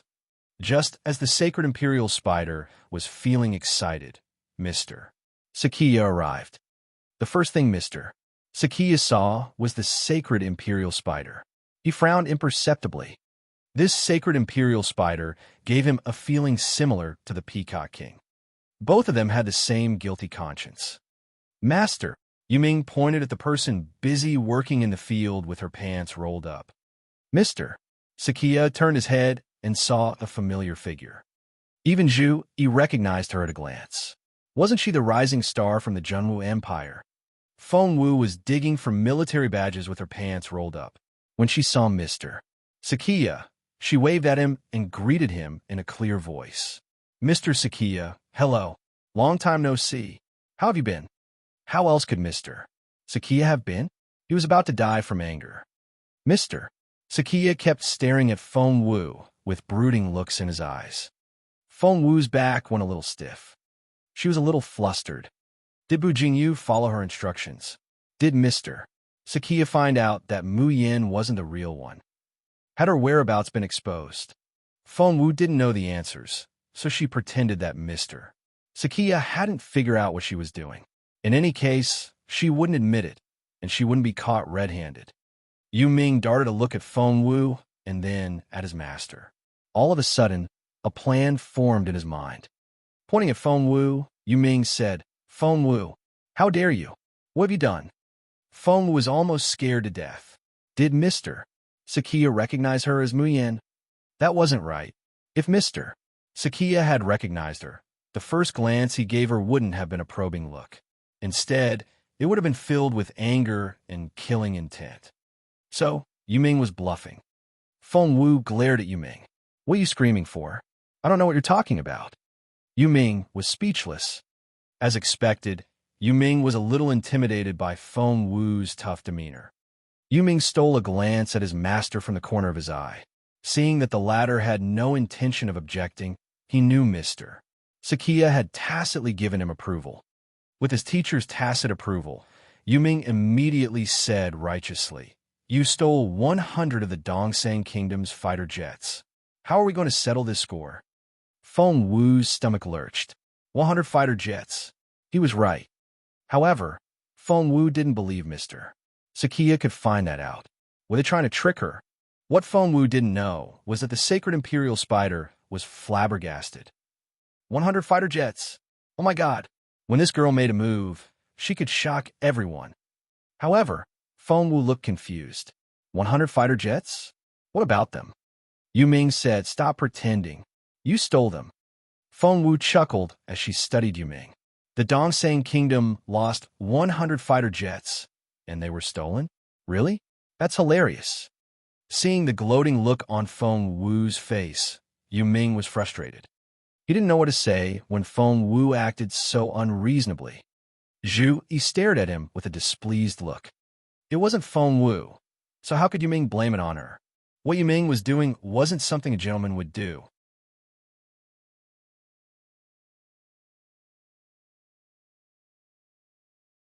Chapter 33-37. 33-37, Save Her Life. 33-37, Save Her Life. Mr. Sakiya's gaze was gloomy and unfathomable the entire time. He looked at Yu Ming and shook his head. You shouldn't have done that. Yu Ming looked at Yi with dissatisfaction and secretly gritted his teeth. He wasn't doing it for himself. It was to help the Dongsang Kingdom. Feng Wu stole 100 fighter jets from the Dongsang Kingdom. Yu Ming wouldn't let it go. He stared at his master. It was such a good opportunity to take Feng Wu away. Why should they let it go? He had asked around and found out that Feng Wu was Junlin Yuan's girlfriend. If they took her away, they would be able to blackmail Junlin Yuan. The two forces were at war. If the Dongsang Kingdom could blackmail Junlin Yuan, they would be invincible. How smart was Mr. Sakiya? How could he not think of something that Yu Ming could think of? However, Mr. Sakiya thought deeper. On the surface, all the evidence pointed to Mu Yin, but was it really Mu Yin? Couldn't it be Feng Wu? Mr. Sakiya waved his hand. Bring her back. Yu Ming and another spiritual overlord hurried over and were about to detain Feng Wu. Feng Wu frowned. Mr. Sakiya, I've always respected you as a wise elder. It's not like you confuse right and wrong. However, Feng Wu's words didn't stop Mr. Sakiya, because Yu Ming's words reminded him. Junlin Yuan. The stunning Junlin Yuan. He had woken up and recovered his cultivation ability. From Junlin Yuan, Sakiya's thoughts went to his own crown prince. No matter how magnanimous Mr. Sakiya was, he would still favor his own side. Night Owl was lying in bed, and no one knew if he was dead or alive. Why could Junlin Yuan and Feng Wu enjoy each other's company after the former recovered his strength? Besides, no matter how innocent Feng Wu looked, Sakiya still found her suspicious. Take her away, ordered Mr. Sakiya. The spider became flustered. It was at the critical moment of its breakthrough. However, it couldn't accept that Mr. Sakiya wanted to take Feng Wu away because it knew very well Feng Wu really had gone to the Dongsang Kingdom to cause trouble. If they really took Feng Wu away, it would be hard for her to keep a secret under torture. Once the truth was out, Feng Wu would die, and the spider knew Junlin Yuan would slap it to death.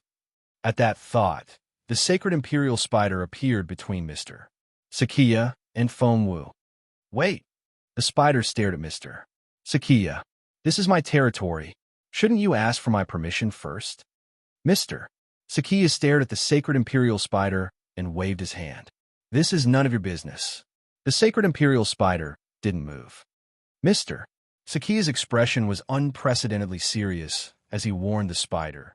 Do you really think I won't dare touch you? When Mr. Sakiya was gentle, he had the image of a civilized scholar, but when he was angry, he could create a stir that reminded one of a storm, making people tremble involuntarily. The sacred Imperial spider stared at Mr. Sakiya in disbelief. Are you a junior spiritual saint now? The sacred Imperial spider remembered clearly that Mr. Sakiya hadn't been that powerful before. He had been severely injured by Junlin Yuan and was on the verge of death. He wasn't supposed to be so powerful. Mr. Sakiya was also staring at the sacred Imperial spider. You have also reached the threshold of the spiritual saint stage. The sacred Imperial spider snorted. You finally noticed. Although the sacred Imperial spider hadn't completely advanced to the spiritual saint stage, it had already touched the threshold. Given time, it would advance to the spiritual saint stage in less than a day.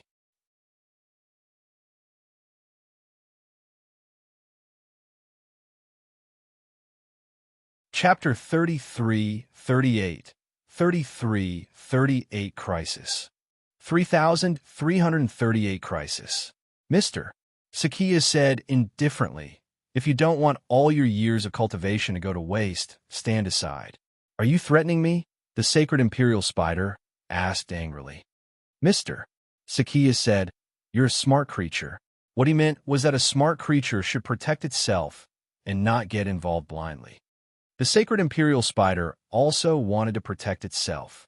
It wasn't easy to advance to the spiritual saint stage, and it was only halfway through its breakthrough. It would be such a pity if it died here. The spider was conflicted. At this moment, a figure appeared in the sacred Imperial spider's woods. Mr. Sakia, Feng Wu turned around, and her heart sank. Elder Dongfang. The sacred Imperial spider turned around and was surprised to see Elder Dongfang. Why was she here? Where was Elder Helian, who was close to Feng Wu? The spider remembered that Elder Dongfang wanted Feng Wu dead. The sacred Imperial spider immediately felt even more pressure. Behind Elder Dongfang were 4 spiritual overlords. At that moment, she was staring at Mr. Sakia. Mr. Sakia and Elder Dongfang were old acquaintances. He didn't say anything else as he silently stared at Elder Dongfang. Elder Dongfang frowned. What happened? Before Feng Wu could say anything, the sacred Imperial spider spoke up for her. Mr. Sakia wants to take her away as a hostage and threaten Jun Linyuan and Nest Fortress. Yu Ming immediately said, Feng Wu stole 100 fighter jets from the Dongsang Kingdom. What? Elder Dongfang turned to Feng Wu. Was she that capable? Feng Wu knew that Yu Ming didn't know she had really stolen 100 fighter jets. She knew he was framing her, but it just so happened that she had stolen them. Of course, Feng Wu would never admit it. She stared at Yu Ming and sneered. Fighter jets? 100 of them? Gosh, can't you see what level I am at? I'm a level 6 spiritual king. Are all the people from the Dongsang Kingdom idiots? There are so many spiritual overlords and even spiritual saints in Sun Castle. How could I, a level 6 spiritual king, steal your fighter jets, let alone 100 of them? If you want to frame me, at least use your brain. Yu Ming flushed at Feng Wu's scolding, but he couldn't refute her, because what Feng Wu said made perfect sense. Elder Dongfang thought for a moment and realized Feng Wu was right. She was only a level 6 spiritual king, so how could she steal 100 fighter jets from Sun Castle, which was full of powerful cultivators? Feng Wu would be lying through her teeth if she said she did it. What was more, Elder Dongfang glared at Feng Wu. Haven't you been in the magical equipment division for the past few days? Feng Wu said, That's right. I've been in the magical equipment division all this time. I just came out for a breather today, and the spider brought me here to work for it. However, he accused me of stealing 100 fighter jets. If I had the ability to steal them, I wouldn't be here picking up military badges. The sacred Imperial spider almost wanted to applaud Feng Wu. She was so damn right. If she had such ability, why would she be here? Elder Dongfang said to Mr. Sakia, Mr. Sakia, have we clarified this matter? Mr. Sakia shot a suspicious glance at Elder Dongfang. He knew about the war between the Military Academy and Imperial College. He also knew that Elder Dongfang and Feng Wu were at loggerheads, but Elder Dongfang was defending Feng Wu now.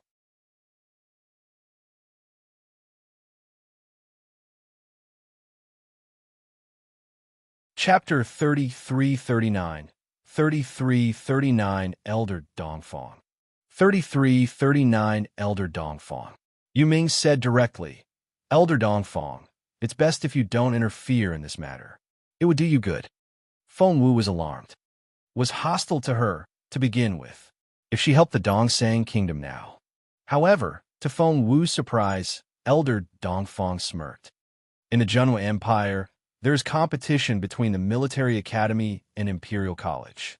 However, at the national level, the Military Academy and Imperial College have always had the same goal. Stared at Mr. Sakia. That's why I won't allow you to take Feng Wu away. Feng Wu looked at Elder Dongfang in surprise. Her behavior reminded Feng Wu of a character she had read about in a novel before. That character wasn't very likable, but she was principled. Somehow, Elder Dongfang seemed to have a halo above her head. Feng Wu wondered which Elder Dongfang was the real one. Mister. Sakia stared at Elder Dongfang. Are you not going to back off? Said, the people of the Junwu Empire won't swallow such a humiliation. Mister. Sakia nodded. I respect your choice. As soon as he finished speaking, the two of them stood opposite each other. Feng Wu could feel the tension in the air. There was deadly killing intent between Mr. Sakia and Elder Dongfang. Glared at Feng Wu. Back off. Feng Wu gave Elder Dongfang a meaningful look.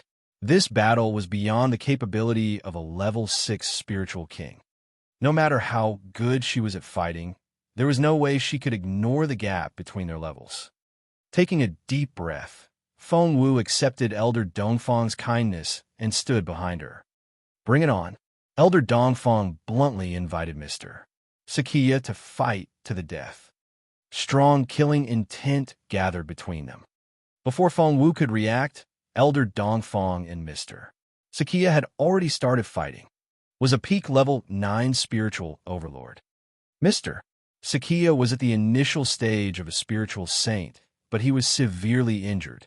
Before Feng Wu could react, the two people were already fighting in midair.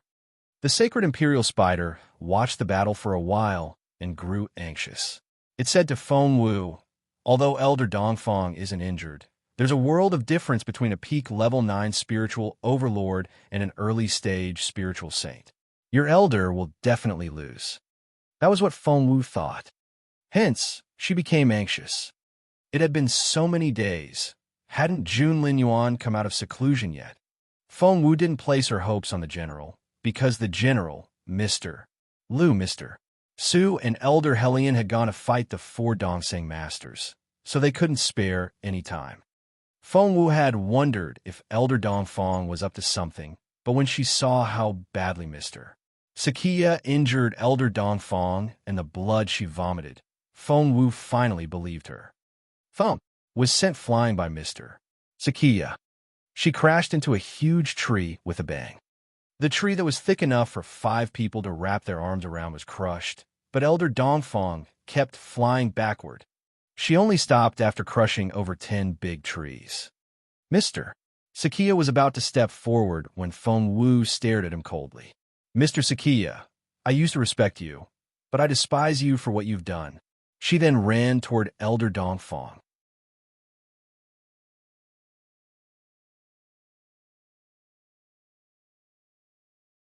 Chapter 3340. 3340 Jun Linyuan, help your girl. 3340 Jun Linyuan, help your girl. Feng Wu stuffed a semi-divine golden crow pill into Elder Dongfang's mouth and fed her the all-purpose transformation liquid. Before Elder Dongfang could react, she swallowed something that others couldn't even dream of. Elder Dongfang only felt a chill in her abdomen. The burning sensation in her throat was also suppressed. What did you feed me? Elder Dongfang forced the blood back down and glared at Feng Wu. Feng Wu said, a semi-divine golden crow pill. Elder Dongfang frowned. What else? Feng Wu said, all-purpose transformation liquid. Elder Dongfang frowned even more. Glaring at Feng Wu, she pushed the latter away. I don't need your fake kindness. Poor Feng Wu. She was pushed to the ground by Elder Dongfang. Meanwhile, Elder Dongfang had already risen to her feet. Staring at Feng Wu, she snorted. You can't please me like that. I'll settle the score with you when we get back.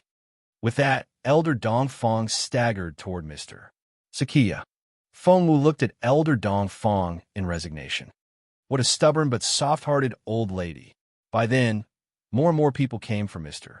Sakia's side. To Feng Wu's horror, the deputy general manager was here. Bu Jingyu, Emo Lan, and some people she had met before were all here. Even Night Owl was here. That shocked Feng Wu. What was the Crown Prince Night Owl doing here? Half of Night Owl's head was wrapped in white gauze. He was wearing a hat, which covered the wound a little. He was pushed over in a wheelchair. Feng Wu could sense an indescribable ferocity in Night Owl's eyes. Her stomach lurched. Did Night Owl notice something? Night Owl couldn't finish his sentence. Pointing at Feng Wu, he glared at her. Bu Jingyu broke out in a cold sweat. Oh my God! He won't recognize Feng Wu, will he? If he does, I'll be incriminated. Night Owl pointed at Feng Wu. Elder Dongfang stood in front of Feng Wu as if she could hold off 10,000 enemies by herself. Feng Wu is from the Junwu Empire, and she's under the Empire's protection. You want to take her away without any evidence? Over my dead body. Night Owl couldn't speak or move, but he was trembling as he stared at Feng Wu. The deputy general manager beside him stood up and stared at Elder Dongfang. Then go to hell. After saying that, the deputy general manager pounced on Elder Dongfang like an eagle. It was so intimidating. Elder Dongfang's face instantly turned pale. She couldn't withstand it. This time, she was really going to die. Feng Wu turned around and shouted, "Jun Linyuan, if you don't show up, your girl will be beaten to death." To be honest, she was just scaring her enemies. The deputy general manager really slowed down a little when he heard that. Night Owl, Mr.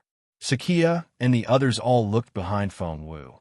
Elder Dongfang grabbed Feng Wu and threw her in the other direction. Run!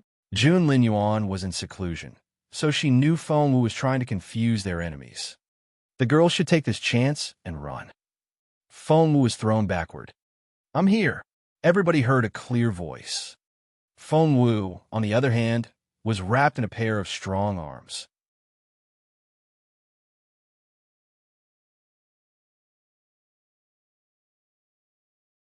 Chapter 3341 3341 Battle 3341 Battle. Feng Wu met a pair of bright eyes. She recalled what she said earlier. "Jun Linyuan, if you don't show up, your girl will be beaten to death." Feng Wu was astonished. She had only been using Jun Linyuan's name to intimidate her opponent just now. How was she supposed to know Jun Linyuan would respond to her call? Why was he here? Feng Wu was so embarrassed that she wanted to dig a hole and hide in it. But in this situation, she couldn't run away. How awkward. Feng Wu cleared her throat and pretended that she hadn't said anything. "What are you doing here?" Jun Linyuan stared at Feng Wu with brooding eyes. Realizing that she had wrapped her arms around Jun Linyuan's neck, Feng Wu struggled to get off. Meanwhile, all hell had broken loose. Feng and the deputy general manager were fighting. Elder Dongfang was no match for the deputy general manager. Right now, she was holding onto a tree and vomiting blood. Feng Wu hurried over and gave Elder Dongfang a hand. Elder Dongfang didn't like Feng Wu. When she saw how close Feng Wu was to Jun Linyuan, Elder Dongfang felt bad for Dongfang Ziyun, so she glared at Feng Wu when the latter came over. Feng Wu said arrogantly, "Don't act like I'm trying to please you. If you hadn't bought me some time, I wouldn't have done this." After that, Feng Wu took out a semi-divine solution and injected Elder Dongfang with it. The effect of the medicinal liquid was much faster than that of medicinal pills. Elder Dongfang had already taken a semi-divine golden crow pill and the all-purpose transformation liquid. Now that Jun Linyuan was here, she seemed to have found her support.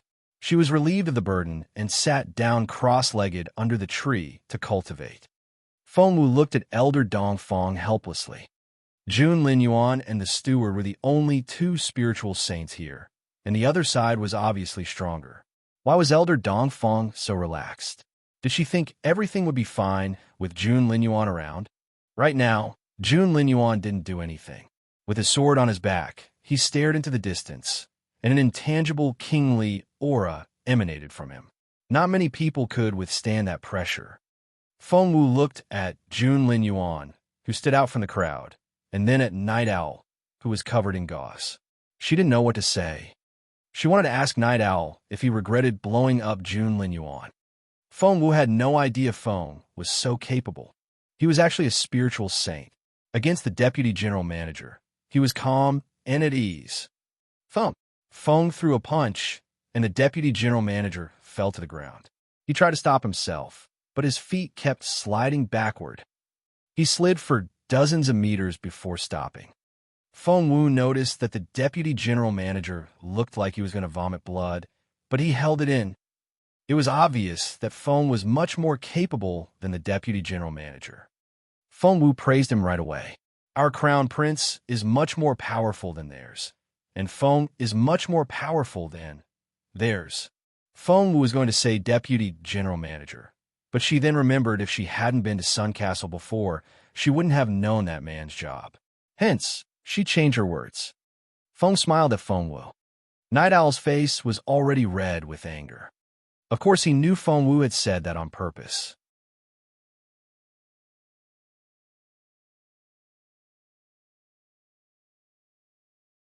Chapter 3342.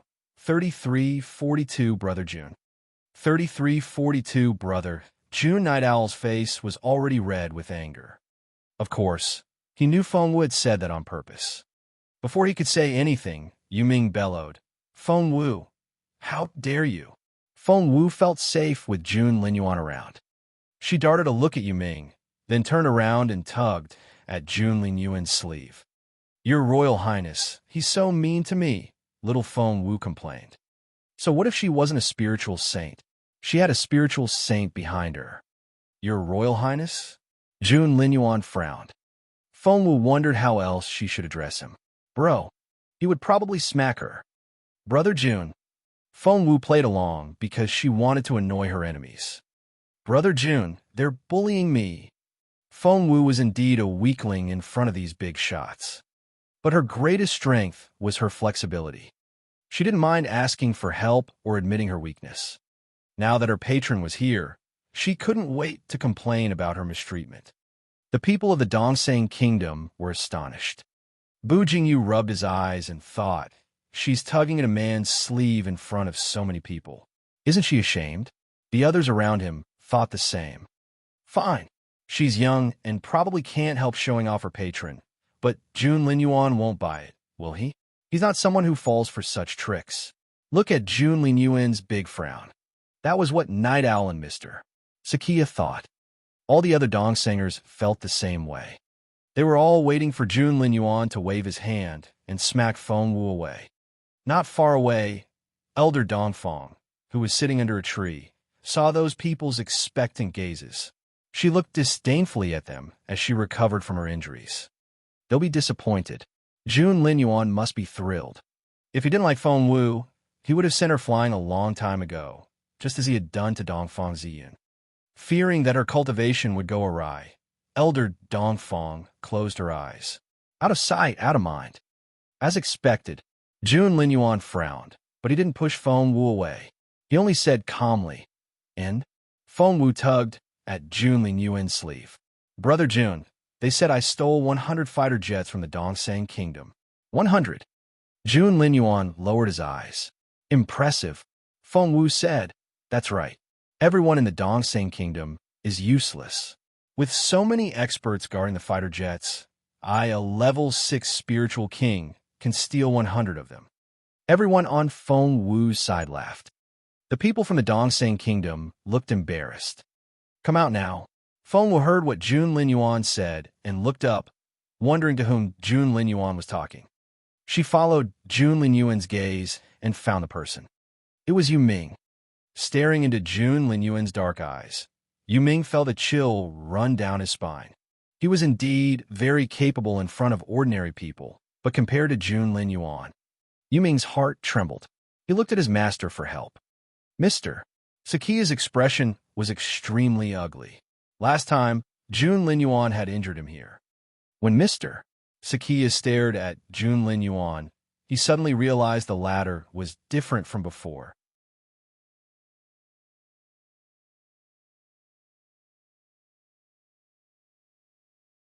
Chapter 3343.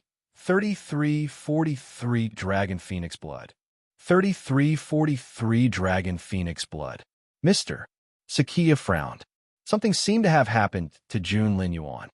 It was a change he didn't want to see. Yu Ming said, "Master." He was flustered. Mr. Sakia turned to June Linyuan and said slowly, "Your Royal Highness, why do you have to make things difficult for my disciple?" June Linyuan didn't like to talk, and he usually started fighting right away. Hence, it was Feng Wu who said, "You can slander me, so why can't Brother June back me up?" Right? Feng Wu gave June Linyuan a smug look. She thought, We're facing the same enemy now. You better not humiliate me. Jun Linyuan decided he would deal with Feng Wu when they returned to the fortress. Why did she have to run around when he was in seclusion? His attention landed on Mr. Sakiya again. Without another word, Jun Linyuan said, "Your turn." Mr. Sakiya stiffened. He was stroking his beard and almost pulled it off when he heard those words. Mr. Sakiya couldn't beat a seriously injured Jun Linyuan, even when he was at his peak, let alone now. He didn't stand a chance. The deputy general manager couldn't beat Feng, so if they started a battle here, the Dongseng Kingdom would definitely lose. Mr. Sakiya subconsciously looked at Night Owl. The crown prince ripped off the gauze, revealing his face, and looked Jun Linyuan in the eye. "Bring it on." Jun Linyuan looked at Night Owl in bewilderment. "What happened to your face?" The question made Night Owl angrier. Sensitive and irritable, he felt Jun Linyuan was mocking him. "Were you injured as badly as this last time? You can't withstand many explosions, can you? Why did you try to blow me up then?" Jun Linyuan asked 3 questions in a row. "Were you trying to kill yourself?" Every time Jun Linyuan asked a question, Night Owl felt like he was being stabbed in the heart. "It hurt. Why did you try to provoke me?" Jun Linyuan was perplexed. Night Owl attacked Nest as soon as he became a spiritual saint. An injured Jun Linyuan showed up, and Night Owl chose to injure Jun Linyuan further by blowing them up together. However, Jun Linyuan was unharmed now, while Night Owl was still in a miserable state. "Why did you provoke me? Where did you find the courage?" Jun Linyuan asked the questions in all seriousness, which made Night Owl's face burn. How did it feel to be slapped in public? It was how Night Owl felt now. He spat out a mouthful of blood. Was he too weak to be Jun Linyuan's opponent now? "Boss Jun, why did you run so fast?" Just then, Feng Sun and Xianni arrived, and Feng Sun cried out when he saw Jun Linyuan. "OMG, Boss Jun, your Dragon Phoenix blood. You've activated your Dragon Phoenix blood." Feng Sun seldom shouted in public, but he couldn't help it now.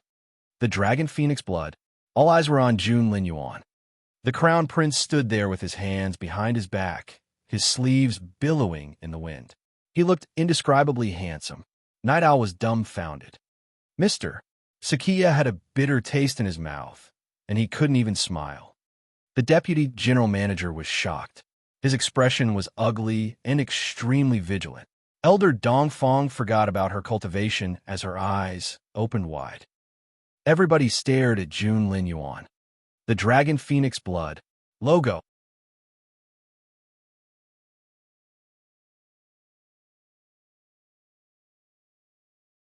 Chapter 3344. 3344. Don't exaggerate. 3344. Don't exaggerate. Jun Linyuan was already so talented, and with the Dragon Phoenix blood, the Dongseng Kingdom's future. With this in mind, Mr. Sakiya and the deputy general manager looked at each other as their pupils contracted. They looked at Night Owl in unison and saw his hands shaking in his sleeves. Was he scared too? Mr. Sakiya felt even more despair. No one made a sound. Clasping his hands behind his back, Jun Linyuan stood there proudly, looking straight ahead with his sharp eyes. He looked so cold and distant that no one dared to approach him. However, no one knew he kept stealing glances at someone from the corner of his eye. When Jun Linyuan saw how amazed Feng Wu was, he was even more pleased. "Yes," he replied to Feng Sun in an indifferent tone. Feng Sun was so thrilled that he nearly cried. "Boss Jun, you're a genius. That's the Dragon Phoenix blood. According to ancient scriptures, only one person in history has ever had it." Mr. Sakiya felt even more bitter. Night Owl couldn't believe his ears. Jun Linyuan cleared his throat as if he didn't care about it at all.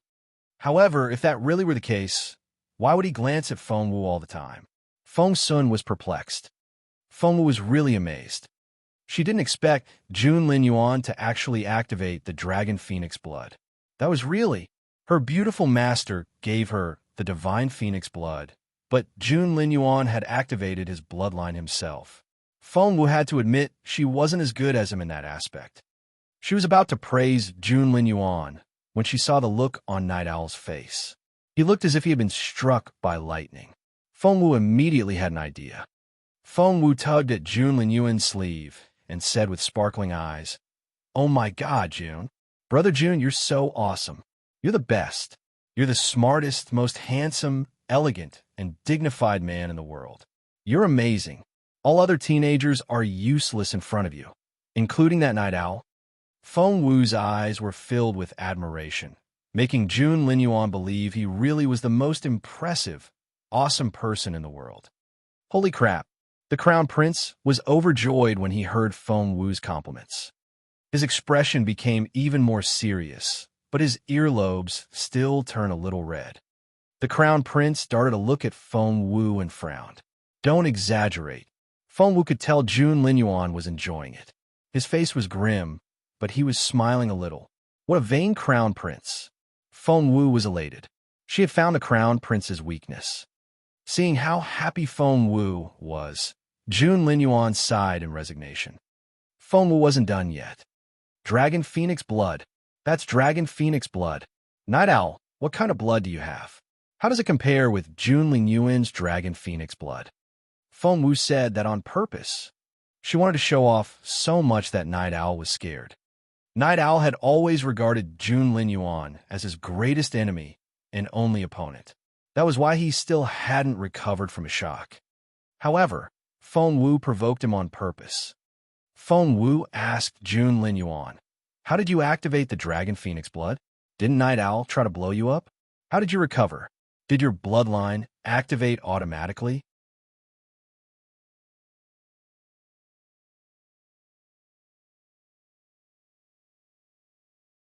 Chapter 3345.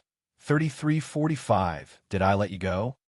3345. Did I let you go? Even Feng Sun was worried for Feng Wu. "Little Feng Wu, don't you think you're exaggerating? It's obvious that you're putting on an act. Boss Jun isn't an idiot. He's a noble man and won't fall for such a thing. He'll even get mad at you." Night Owl thought so too. Having been Jun Linyuan's enemy for so long, he was aware of Jun Linyuan's noble character. However, they guessed wrong again. Jun Linyuan said proudly, "I know." He actually said he knew. Night Owl spat out another mouthful of blood. Looking at Night Owl, who was vomiting blood nonstop, Mr. Sakia knew the Dongseng Kingdom had suffered heavy losses today. If they stayed any longer, the losses would be even greater. Mr. Sakia cupped his fists at Jun Linyuan. "Goodbye." With that, Mr. Sakia pushed Night Owl's wheelchair and was about to leave. The others were so intimidated by Jun Linyuan that they all wanted to run away. "Did I let you go?" Just those words carried the domineering aura of an emperor who looked down on the world. Mr. Sakia paused and turned to look at Jun Linyuan. "Your Royal Highness, don't forget the promise." The promise. Feng Wu didn't know what that meant, but she could see how everyone else's expressions changed. Feng Sun and Xian, you didn't understand what it meant either. However, Elder Dongfang's eyes were filled with anger and humiliation. Jun Linyuan felt the same way. He stared at Mr. Sakia with deep eyes that were as cold as knives. Mr. Sakia nodded at Jun Linyuan and turned to leave. Boom! Before Mr. Sakia could react, he realized that beside him, Yu Ming had exploded. Yu Ming was Mr. Sakia's second disciple. He was a spiritual overlord. However, Jun Linyuan flicked his finger, and Yu Ming exploded on the spot. When he exploded, flesh and blood splattered, staining the people around him. Especially Night Owl. That seemed to be the purpose of the explosion. He was hit by a blood clot on his head, and his face was covered in blood. When had Night Owl ever suffered such humiliation? Jun Linyuan, screw you. Night Owl stood up angrily and was ready to fight. Jun Linyuan nodded. Let's fight. The promise mentioned earlier was a restriction on spiritual saints. The spiritual saints of the Junwo Empire weren't allowed to initiate a battle with the spiritual saints of the Dongseng Kingdom.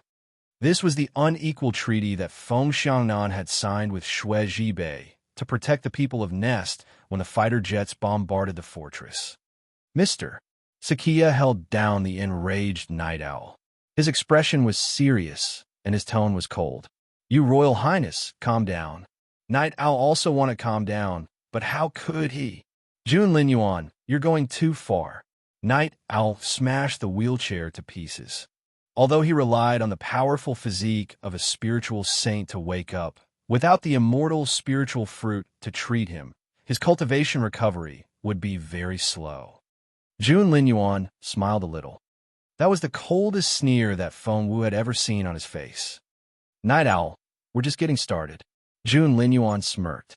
He hadn't even started to wash away the humiliation that the Dongsang Kingdom had inflicted on the Junwu Empire. Night Owl also knew things weren't looking good for him. A man should know when to yield and when to stand tall. He should lay low now. But he was the ruthless crown prince after all. He couldn't stand it. "Jun Linyuan, what are you doing here? Don't you know the 3 spiritual saints of your fortress are about to die? Thought you're tuning in to the Warrior Lore YouTube channel. Don't forget to subscribe and join us on this journey to catch the most captivating stories.